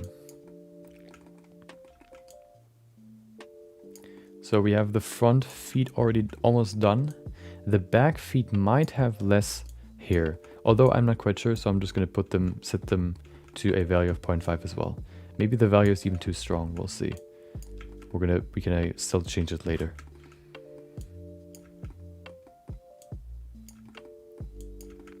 Kind of annoying to draw here. There you go, because I'm scared to draw over the lines. Being very, very careless right now. Trying to apply this weight or this brush. And once we have the value set to 0.5, we can create the transition. Oh no, we have to do the head as well. And the other foot. It's always like that. Oh, the project is almost done, but I have to do this. Oh, I have to do this as well. Oh wait, I have to do this as well. Oh no. 2 days later. Hey, I'm almost done. Oh no, I have to do this and this and this.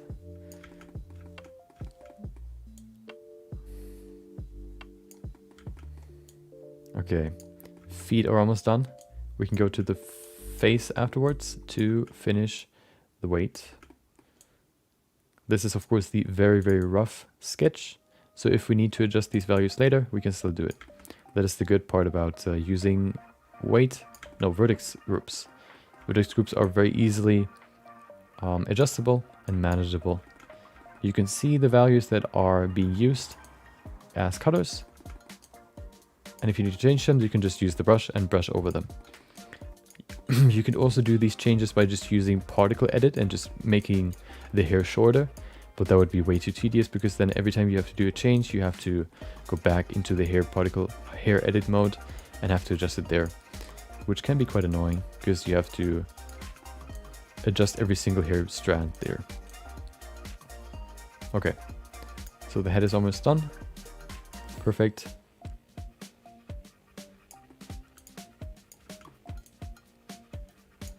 There you go.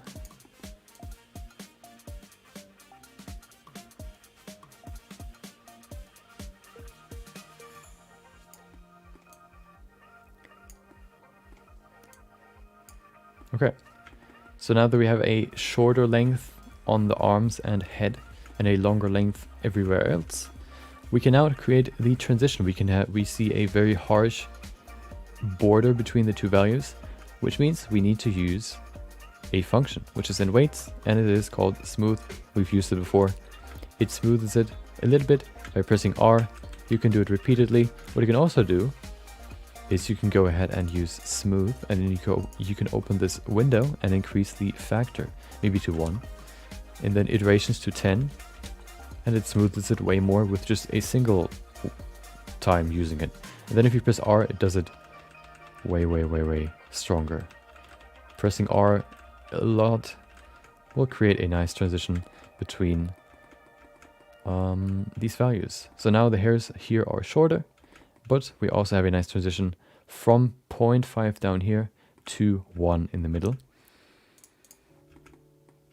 which you can see probably. We can also see that the weight seems to be quite long still, or the weight is too high, so we can probably adjust it even more.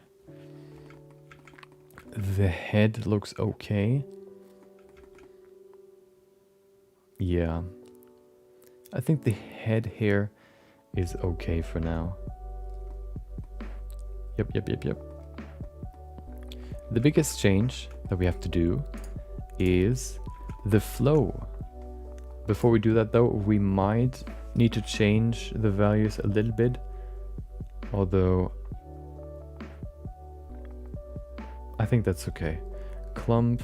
Do we need clumping? No, we don't really. If we want to detail this a lot, we might use it, but I think right now we don't need to. One thing we need to change now is basically the flow of the hair. Flow basically means every hair is a direction. I think the direction comes from there being multiple levels of skin, and the hair particle is underneath or in like the second layer. Don't quote me on this, it might be wrong, but because these layers are kind of, I guess displaced compared to each other, they create a direction for the hair, which means if you have two hair layers like this, and then you have a hair poking out like this, if the layer shifts in this direction, the hair will be pushed in this direction as well. That would happen, for example, if you always wear like a ponytail, your hair tends to go back. If you style your hair in a certain direction every time, like for example for me, I put it to the side, the hair will tend to move or fall to that side by itself. If you try to move it in the other direction again, which I've just recently tried, or I did it actually, I moved it from falling to the right side to the left side. It takes a little bit before it actually takes over, or it actually, falls over to the other side by itself. That is because I think the layers of skin move and shift, and the flow changes with it. Okay. So now that we have the hair length, let's do the hair flow. The hair flow is pretty simple to adjust. We can basically go into the particle edit mode, and you can see all these hair particles. What we could do is we could now go in here and basically use this comb brush to brush them down and create a nice flow. What we can also do is, hold on, we have to delete, no we don't, okay. Yeah, gravity also. Yeah, exactly. What we can also do is we can decrease the number, and then when we have spots where we still need more parents, we can add more manually. So what we could do is, for example, we can set this to, I don't know, 100. And then bring the interpolation higher. Hold on. Let's save that real quick. We set it to 100. We can even set it maybe, no, let's give it on 100. We can then say children 50, so we see more. There you go. And then we can go into particle edit. You can see we have just a few particle hairs, or parent particles now, which you can of course adjust way easier. This will make it, you know, way easier to adjust these and create nice looking hair. So we could do this, for example. I don't really have a good reference for a tail actually, so I guess we just have to kind of wing it. There you go, just move them in the direction that we think they need to go, following the flow of the tail. You can see right there. And then if we have this problem right here, that there's a big gap, there's no hair, or there's no parent on this side that the hair on this side can follow, we can use the add brush, changing the settings to count 1, which means we now only add one parent particle. Putting it right there will create a new parent, which you can then adjust as well. There you go. So this way we can kind of fix problems. We only work with a minimal amount of parents, and we can fix holds with it, which I think is easier and a better workflow than working with millions of parent particles and trying to, you know, manage them, I guess, manually, and each one of them.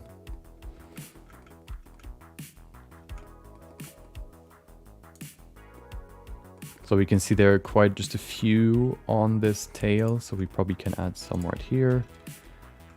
There you go. Like this, you can see how this hair turns upwards as well.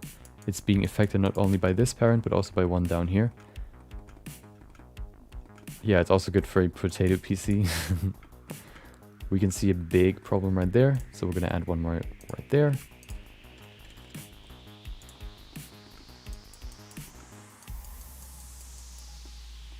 There you go. Okay, looking pretty good. That's a good distribution. We can see a pretty big gap here. We can add one right there. And this way we kind of work our way through the body and just kind of optimize the hair. There you go. We have a big hole right there.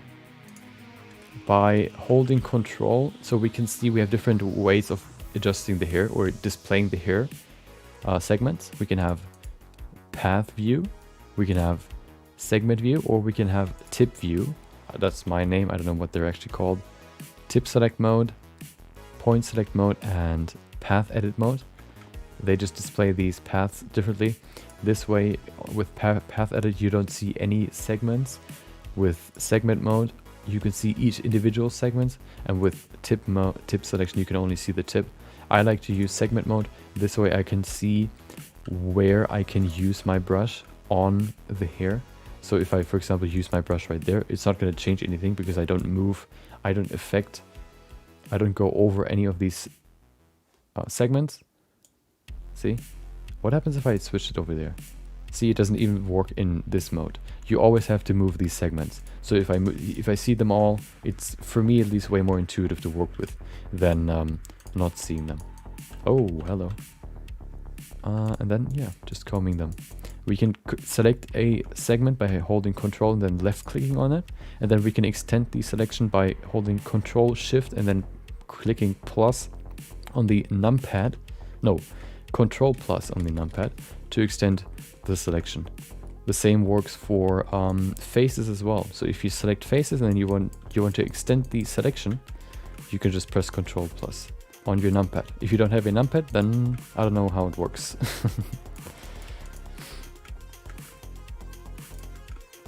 Okay, we have a big gap right here. We can also just add more, of course, multiple at once. Just kind of fill it and then adjust them later. There you go. Then we can select them all. And we can comb them together, at least the ones that are close together. Or follow a similar direction, like this. This one you can see kind of is astray, so we're going to move it over here a little bit. There you go.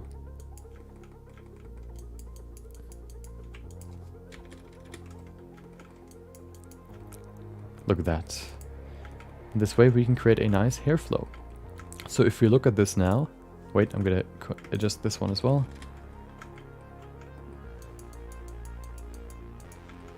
Particle object mode, there you go. Let's look at the same tail with more parents. I mean with more children. Let's set it to 200. Okay. We can see now there's no hair going into the surface. And probably by increasing the display even more. Oh, we can also enable the skin if we want to. We also probably need to increase the... Wait. No, strand steps look okay. We can see some lack of hair right there. That might be because the parents are too close to the surface. I mean to the... Yeah, to the surface, you can see it right there. Or there's just a big gap there. Yeah, it seems like there's a gap. So we need to add one right here. Let's see, and now we immediately have more hair right there. And this way we can just work our way through this model and add hair where we need to. You can see a big hole right there. And we just add a parent and we filled this gap. There you go. So once we have done that for everything, it looks something like this. Rendered view. See? Of course, it's still pretty rough, but that's how you would, work on it. What you can do now then is you can go in here and use these settings here. The roughness settings. You can, for example, use uniformity. I don't know, set this to 0.2 to displace it a little bit. Okay, this is quite strong. Maybe 0.1, maybe even less, like 0.05, just to create some wiggliness. The hair here is quite straight, so this might not fit well for this cat, but for different cats you have different fur, so this could work to just kind of fluff it up a little bit, give it some more structure. Or what you can also do is you can use the randomness factor, set this to 0.1 for example. You can see it's all scrawny now. Is that even the right word? I don't know. What does scrawny mean? Hold on, I need to look it up. Okay, well that doesn't really fit that well, but let's say woofy. And then we can set the threshold to 0.75. Now just a few are actually woofy. So we keep the main structure, but we can have these smaller hairs around, or in between the normal hair to kind of break up the structure. Rugged, yeah, that could work. Rough, maybe, yeah. We can still see some patches of no hair here, which we need to fix. You can see them right here as well. I'm gonna bring this back to 0. Oh, 1 I mean. Yeah, and that would be the workflow for the whole body. And then what you would do is you would basically add parents where parents are needed. And then, once you have done that for everything, you've set up the flow of the hair, and then you can refine these density and length values to create the final fur. We're gonna work on this some more. I don't think we can finish it today. We're gonna work on this probably like, let's say 30 minutes longer. We're gonna see how it's gonna end up. And then, yeah, we covered how you can create fur using interpolated or hair particles. Let's go over, let's work a little bit more on the tail, and then we're going to work some more on the body, just to kind of create some flow on the body as well. Probably on the chest. The chest, I think, is a good example. Yeah. And then that's going to be it for today. Tomorrow, we're going to go back to the animation. Tomorrow, we will continue the animation. We've ended yesterday by animating a somersault recovery animation after the character Roberto broke through a door. It took longer than expected. So today tomorrow we're gonna focus on the next animations, which would be him turning around while running forwards, as well as trying to, I guess, push a huge lever, as well as climbing. We'll see how far we can get. You know, I'm not quite sure how long it's going to take in the end, but we're just working on it, you know, once or twice a week until it's done. I don't want to do like a full week again, just working on that. I think we can space it out some more. I want to, you know, get back to using or finishing this animation at some point, but it's not, you know, that's the point of the long-term project. I like to have a long-term project and then maybe multiple smaller, you know, short-term projects, so that I can, when I'm, you know, when I want to, I can work on the long-term project, but when I'm getting bored or when I just want to do something else, I can just do quick projects in between to kind of, I guess, break up the monotony, you could say.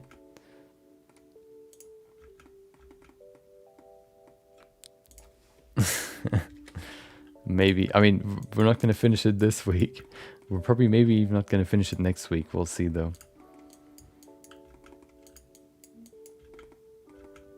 I mean, it's probably... So, of course, after animations, we still have to do the environment, which I'm probably not going to spend as much time on, which also probably doesn't require that much time.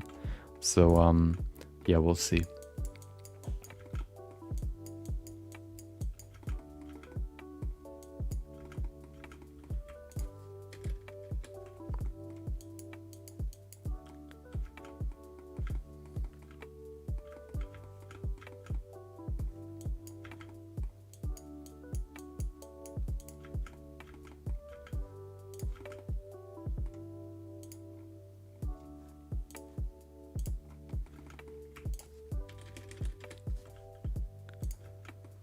Well, there's a lot I can do.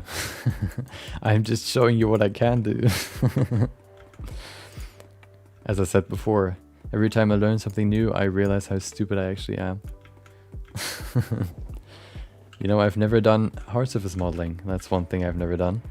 Never modeled a car in my life before. Never modeled a gun in my life before. It's something I'm interested in, but right now I focus more on sculpting.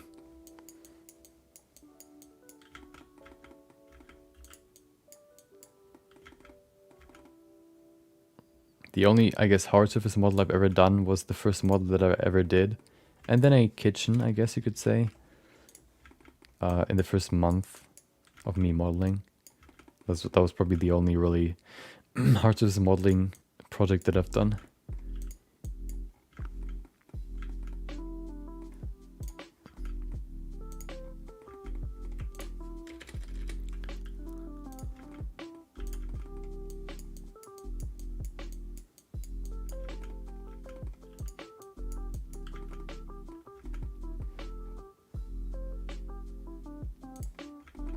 Well, I wouldn't consider I wouldn't consider modeling a car Lego, although I'm not quite sure how the workflow is, so it might be Lego. I've seen 1 or 2 videos basically taking like the 2D sketches of a car, like from the side, from the top, from the front and all that, placing them and using them as an X-ray, which you can also do for likeness sculpting in Blender. You know, using like a portrait of somebody to likeness sculpt them. It might be simple, but you know, I just don't know how it works, so it's complex to me. That's how everything starts out, you know, very complex before you know how it works, and then once you know it, it's kind of getting easier and easier, or at least more understandable.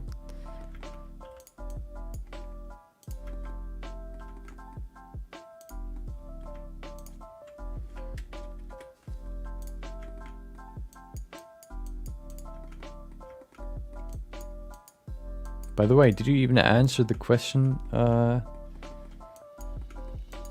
Hold on. James, if you're still here, about your Charmander, are you sculpting the flames or are you using simulations?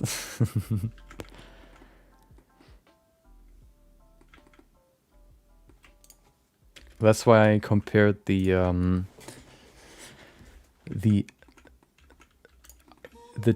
X-ray likeness sculpting method with you know, hard surface modeling.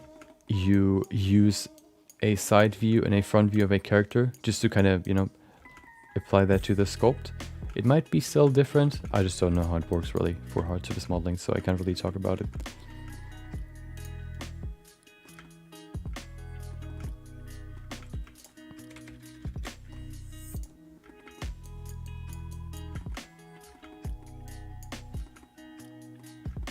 Look at that tail.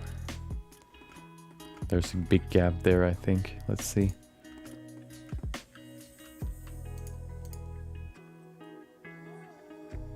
We probably also need some more hair. Do we? Why is there so much at the bottom?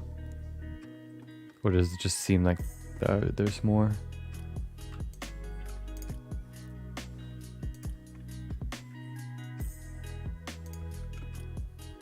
Oh, they're probably just more parents. Seems that way. Yeah, there's probably a big gap right there. Ah, okay.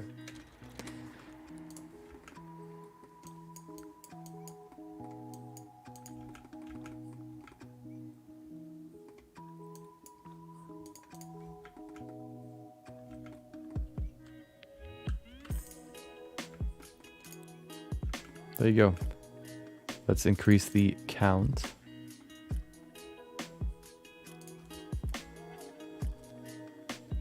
Oh, and also if you go into particle edit mode and change the particles, you cannot change these emission settings anymore. You cannot change the parent particle settings anymore. If you want to change them, you need to delete the edit, basically all the changes that you've done to the parent particles.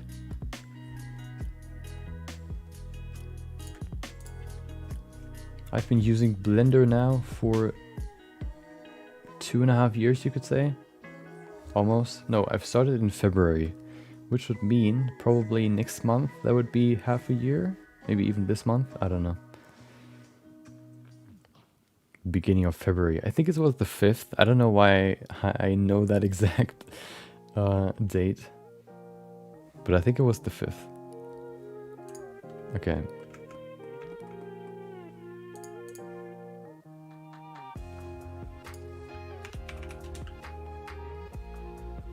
See? Haha. You can see it's very, very thick.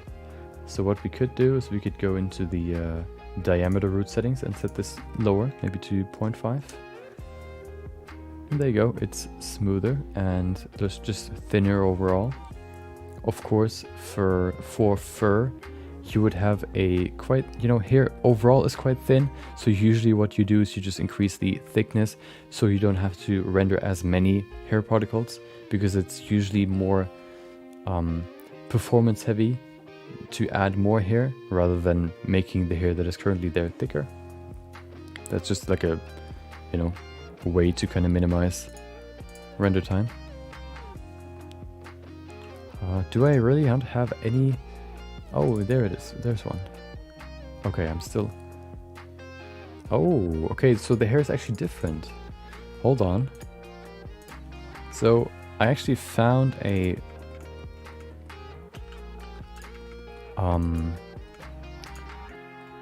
reference. The hair actually goes like outwards, like this. There you go. That's one thing we can adjust real quick.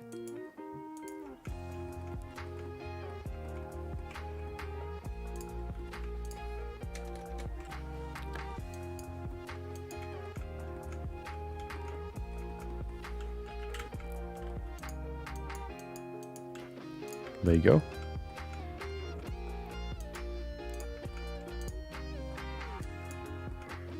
Ah, nice.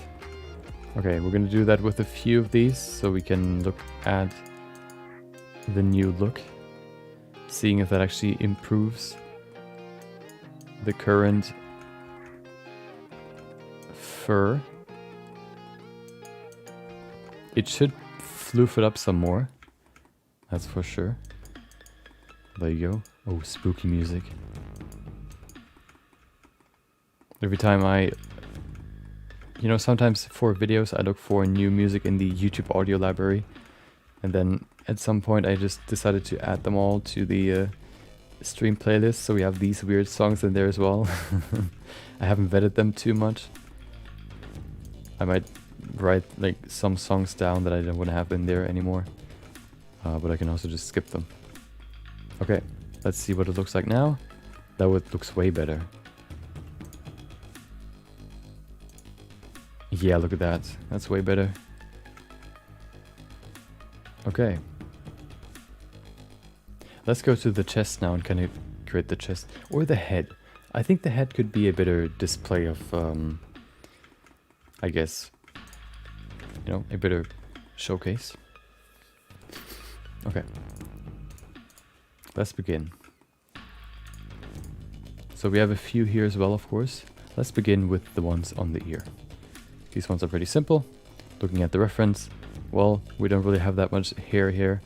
This should be pretty short probably, but it should also probably go upwards. So we're going to put it upwards. And then of course, if we see, oh well, the hair should be shorter, we can still go into the weight vertex group and use the draw tool to make it shorter. And that is basically the workflow that you're going to follow here. Oh well, I need to adjust the length. Let's go into the vertex group. Oh, I need to change the structure or the flow. Let's go into particle edit mode and edit the particles. Oh, we need more hair over there. Let's add some more new particles. And this way you can very easily create fur. Of course, it why do we have so many over there? It might be tedious, but that is just the hair workflow overall. So, you know, you just have to do it.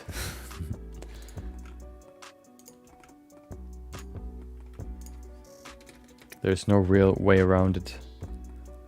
So just do it. It's my advice.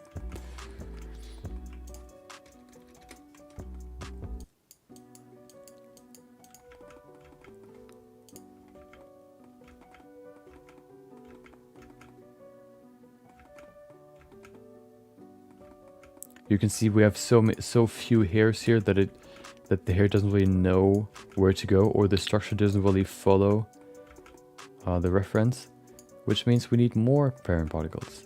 For example, over here you can see they just go straight up because of these ones that are still that we haven't brushed down yet. So if we brush them down now, we can create this nice slicked back fur.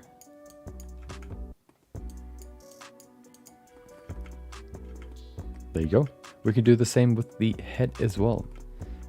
It seems like the skin on the mouth, around the mouth, goes straight, but then at some point probably over here, it decides to go backwards. So we're going to just create 2 parents right there and push them backwards.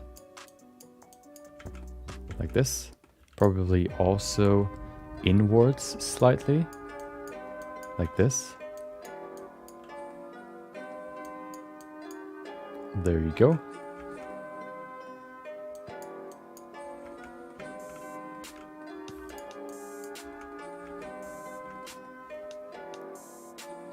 You mean this sphere? Yeah. What was it? Control tab. Yeah, I don't use these tabs that often. I should probably, but I don't know why. But I'm used to just using this setting here up there. There are probably a lot of things I can do to optimize my workflow that I can just, you know, like shortcuts. Yeah. That's gonna be the last thing we're gonna do. We're gonna adjust the length in the end. One thing we also have, as you can see right there, the skin or the hair goes in this direction. So we're gonna add one more parent particle right there, and pull it to the sides.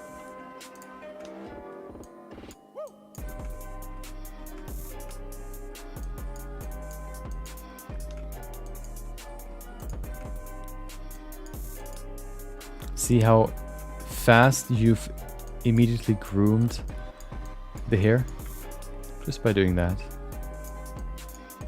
Adding 4 parent particles, you very easily can groom the hair on the face.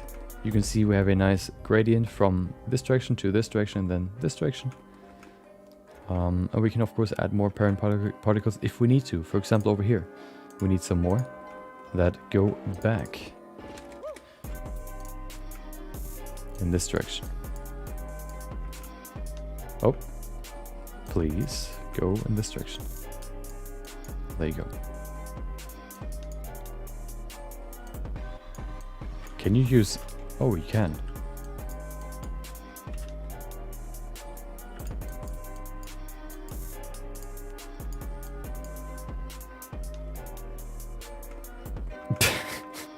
Well, you could say that if you want to.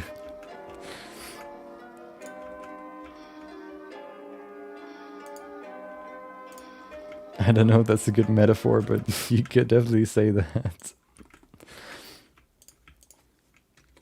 It is time to lick the cat. Lick the fur, put it into shape. So you could also say that's not the brush tool, that's the lick tool. There you go.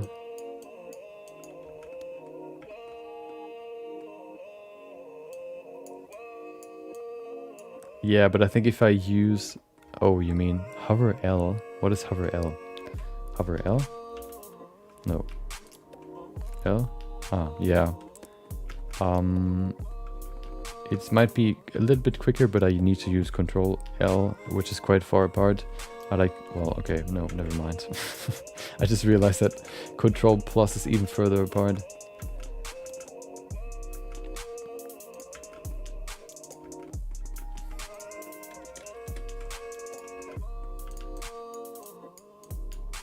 Okay, so we have the back of the head pretty much done, although we have some more over here. This ear could be a problem, just because we can see that the ears right next to each other. Oh no, hold on. Magic Fire, thank you for the follow. Hope you enjoyed the stream. Yeah, and if you have any questions, just hit me up. As long as they're not easily Googleable. That's the only rule for questions. Okay. Yeah, because basically the surface of the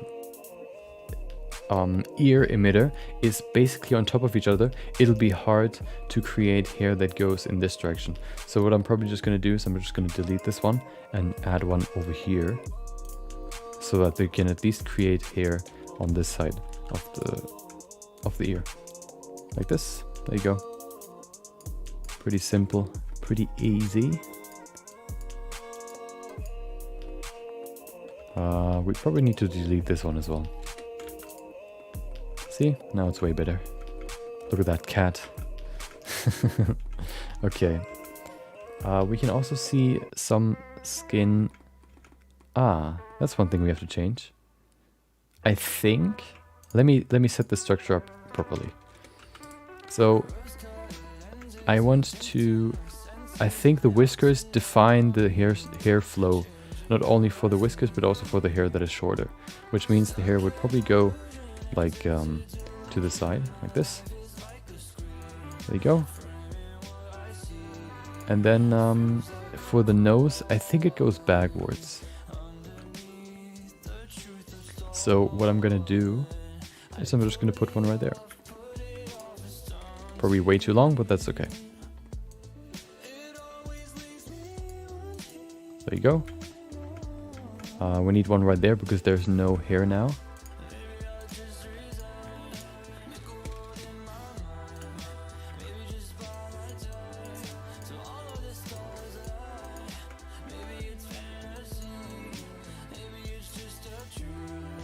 Now we have some hair there again. We can see we have a gap right there. So we add some hairs and we brush them, or we lick them, whatever you want to say.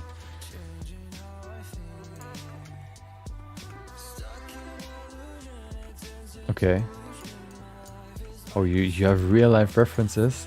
I'm jealous. Yeah. Okay. I mean, we're just gonna leave it like this. This cat is special, okay? It's unlike ordinary cats. There you go. Okay. So what I want to do here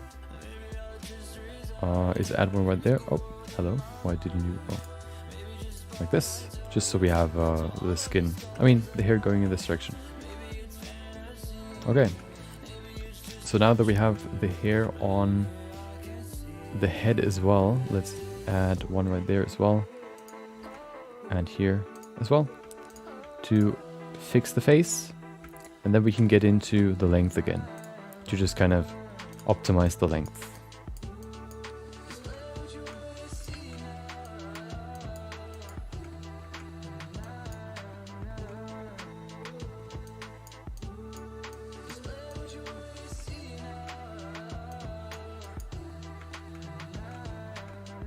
Okay.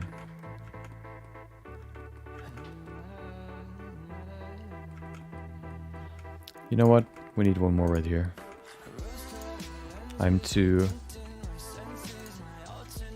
annoyed by this gap. Okay, perfect.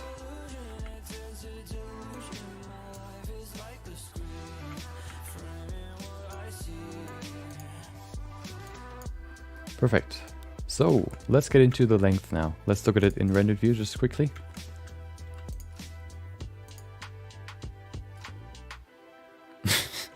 Okay, we can see it has a long beard. Let's fix the length. I think the length is the biggest problem right now. But you can see it is way more kept now than before. You can see it's not going just like in this direction. You can see it actually has some flow. So by just working on this more and more and more,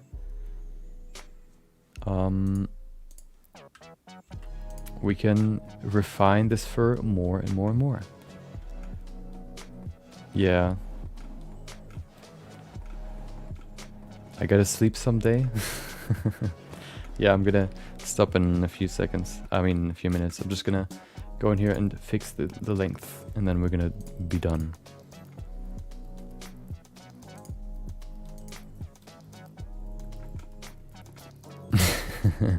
Okay, let's set this draw length strength to 0.1 just to see how long it is.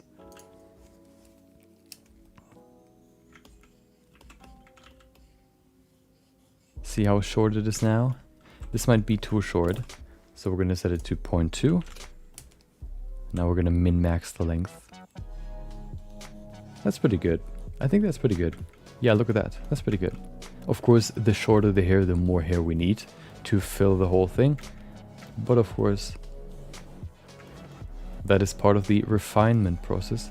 And also, Wait, can you... Oh yeah, you can define the density as well. So if you want to optimize the hair density in certain areas, you just use another vertex group. Or you use the density vertex group. What you can of course also do is you can now, once you have this kind of shorter, there you go.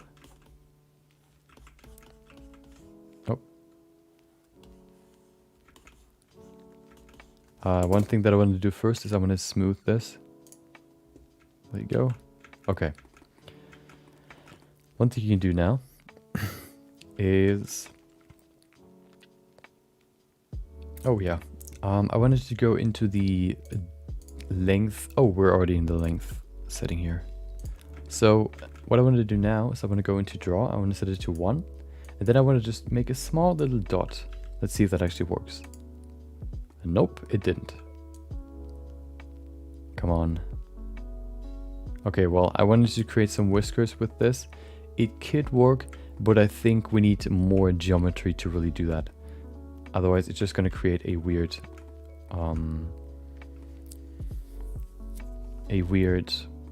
transition. But yeah, that's how you create fur. So what you would do now is you would just do the same that we've done here. Going over here, for example. Oh, well, the chest. Oh, wrong one. Oh, well, the chest needs some more work.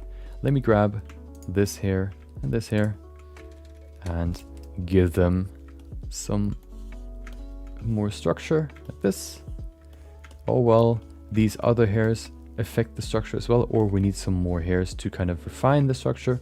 Well, let me just add one more parent right there. And there you go. And this way you go throughout, you go and cover the whole body to create the flow of the fur. And then once you have that, you can go into object mode. You can select the hair layer. Let's say the skin will be, let's keep it white. And then we go to the hair. The hair will also have a material. This material we'll call hair. The other one will be called skin. There you go. If we go to the hair material and we set this to black, you can see what happens. Now the hair is black, but the surface is still white, which is of course very beneficial. If we now remove the skin layer, you can see the underlying layer, the emission layer where the hair is coming out of, is black as well, because the hair basically inherits or uses the same material that the surface uses, or the emitter. That's why we separate the skin from the emitter. One more thing that we can do now, so we can use a special material that is specially been created for hair, and that is the principled hair BSDF. Plugging that in will give us way more natural looking hair. Let me actually increase the density so we can see it a little bit more clearly. We're going to some high values here. Wait. I'm gonna remove the emitter. There we go. What about 1000? Oh no. Oh, there it is. Yeah, it looks way more like hair than, of course, using like a normal principled BSDF. You can kind of refine these settings. You can use different profiles or different settings, I guess. And this way you can create your own little fur. What you can then also do is, if you, for example, use direct coloring, you can see we can just set a color and this will define what the color of the skin will be. If you set this to black, it is black hair. You can see, looks way more natural than the previous one that we had. What we can also do, let's give this skin like a black color as well, so we have a matching surface or skin. If we go to the hair again, what we can do is we can go to the color and we can use a texture. Let's use a noise texture. We're gonna copy that and put that into the skin first, because I want to put it in. Just want to see what it looks like on the skin. Let's hide the hair for now. There you go. We need a color ramp so we can actually see it better. There you go. Create some nice, you know, dots. There you go. We can also create what is it? Vertex color, and use that for. Or let's use that. Let's go to vertex color and create a vertex color. Although that'll not be possible because we cannot transfer the vertex. Excuse me. We cannot transfer the vertex color to the vertex to the other vertices of the hair geometry. So let's use the texture. We have these nice dots here. We can of course you know, refine them some more using a mapping node, for example. Thank you. Changing the rotation, for example, to kind of move it somewhere else until we find a nice distribution like this, for example. And then we can copy into the hair layer. And then we can put it into the color, and look at that. Now the hair is white where the white spots are, which means if we now remove the texture from the skin, you can see now we have white hair and like a pattern basically. This way we can create different patterns for fur, for example. You could, for example, create a nice texture with where you paint this color onto the skin, and then if the skin has the same geometry as the hair, you can use the same texture for the hair and just apply it, and then your fur will have the same structure, these nice stripes. The hair will have the same color there as well. And this way you can create these different colors as well. And this way you can create with only one particle hair system, you can create a full fur, fur. If you want to go maybe into more detail, you could say, well, I want to have different types of hair. Like for example, in here you can see we have these flaky hair strands. Oh, you can't see them. Hold on. In this one, you can see we have these flaky hair strands right there, but the other ones are more spaced out. They aren't as flaky. What you could say is, well, we could use the clump value to clump them up some more. You know what it does is this. Hold on. That's what happens. It clumps up. Of course, if you have more parents, it'll be more detailed and less crazy like this. But what you can also do is you can use a vertex group to only use clumping in specific parts. Like for example, this inner neck area. And then, yeah, this way you can create a very, very diverse fur coat with only one particle system. Yep. Of course, if the changes for the hair changes like immensely, for example, what I would probably do is for the whiskers, I would probably create another hair particle system, just because they're way longer and probably also way thicker. That's one thing where I would add a second hair particle system, because they are so different in their style that it probably is worth it to create a new particle system. Yeah, and that's how you create fur in Blender with hair particle systems. Let's look at it again. Let's bring back the eyes. The eyes, of course, are just spheres. Wait, let me try something.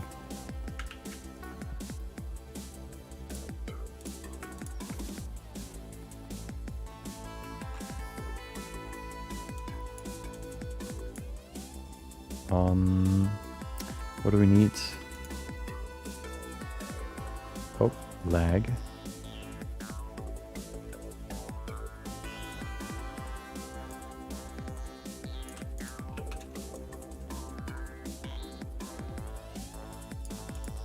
-90. That doesn't do anything. Okay. Oh, there it is. Oh well. That doesn't really work that well. Why not? That's the question here. Ah, look at that. Isn't that cute? Hold on. Aww.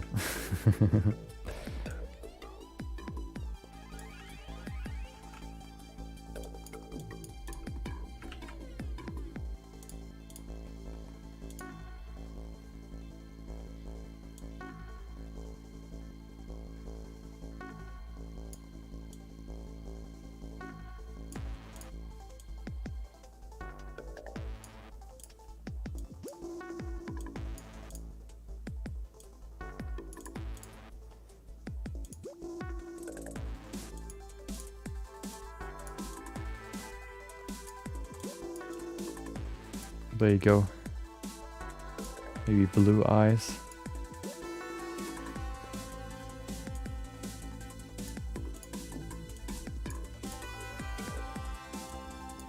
There you go.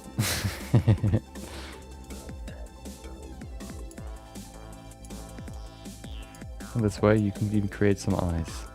Of course they look pretty scuffed, but better than nothing.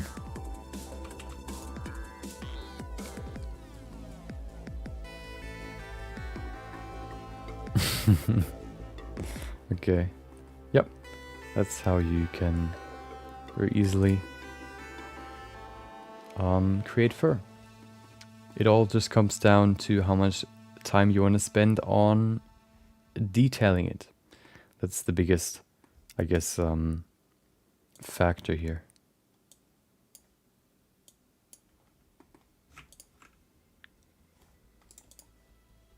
There you go.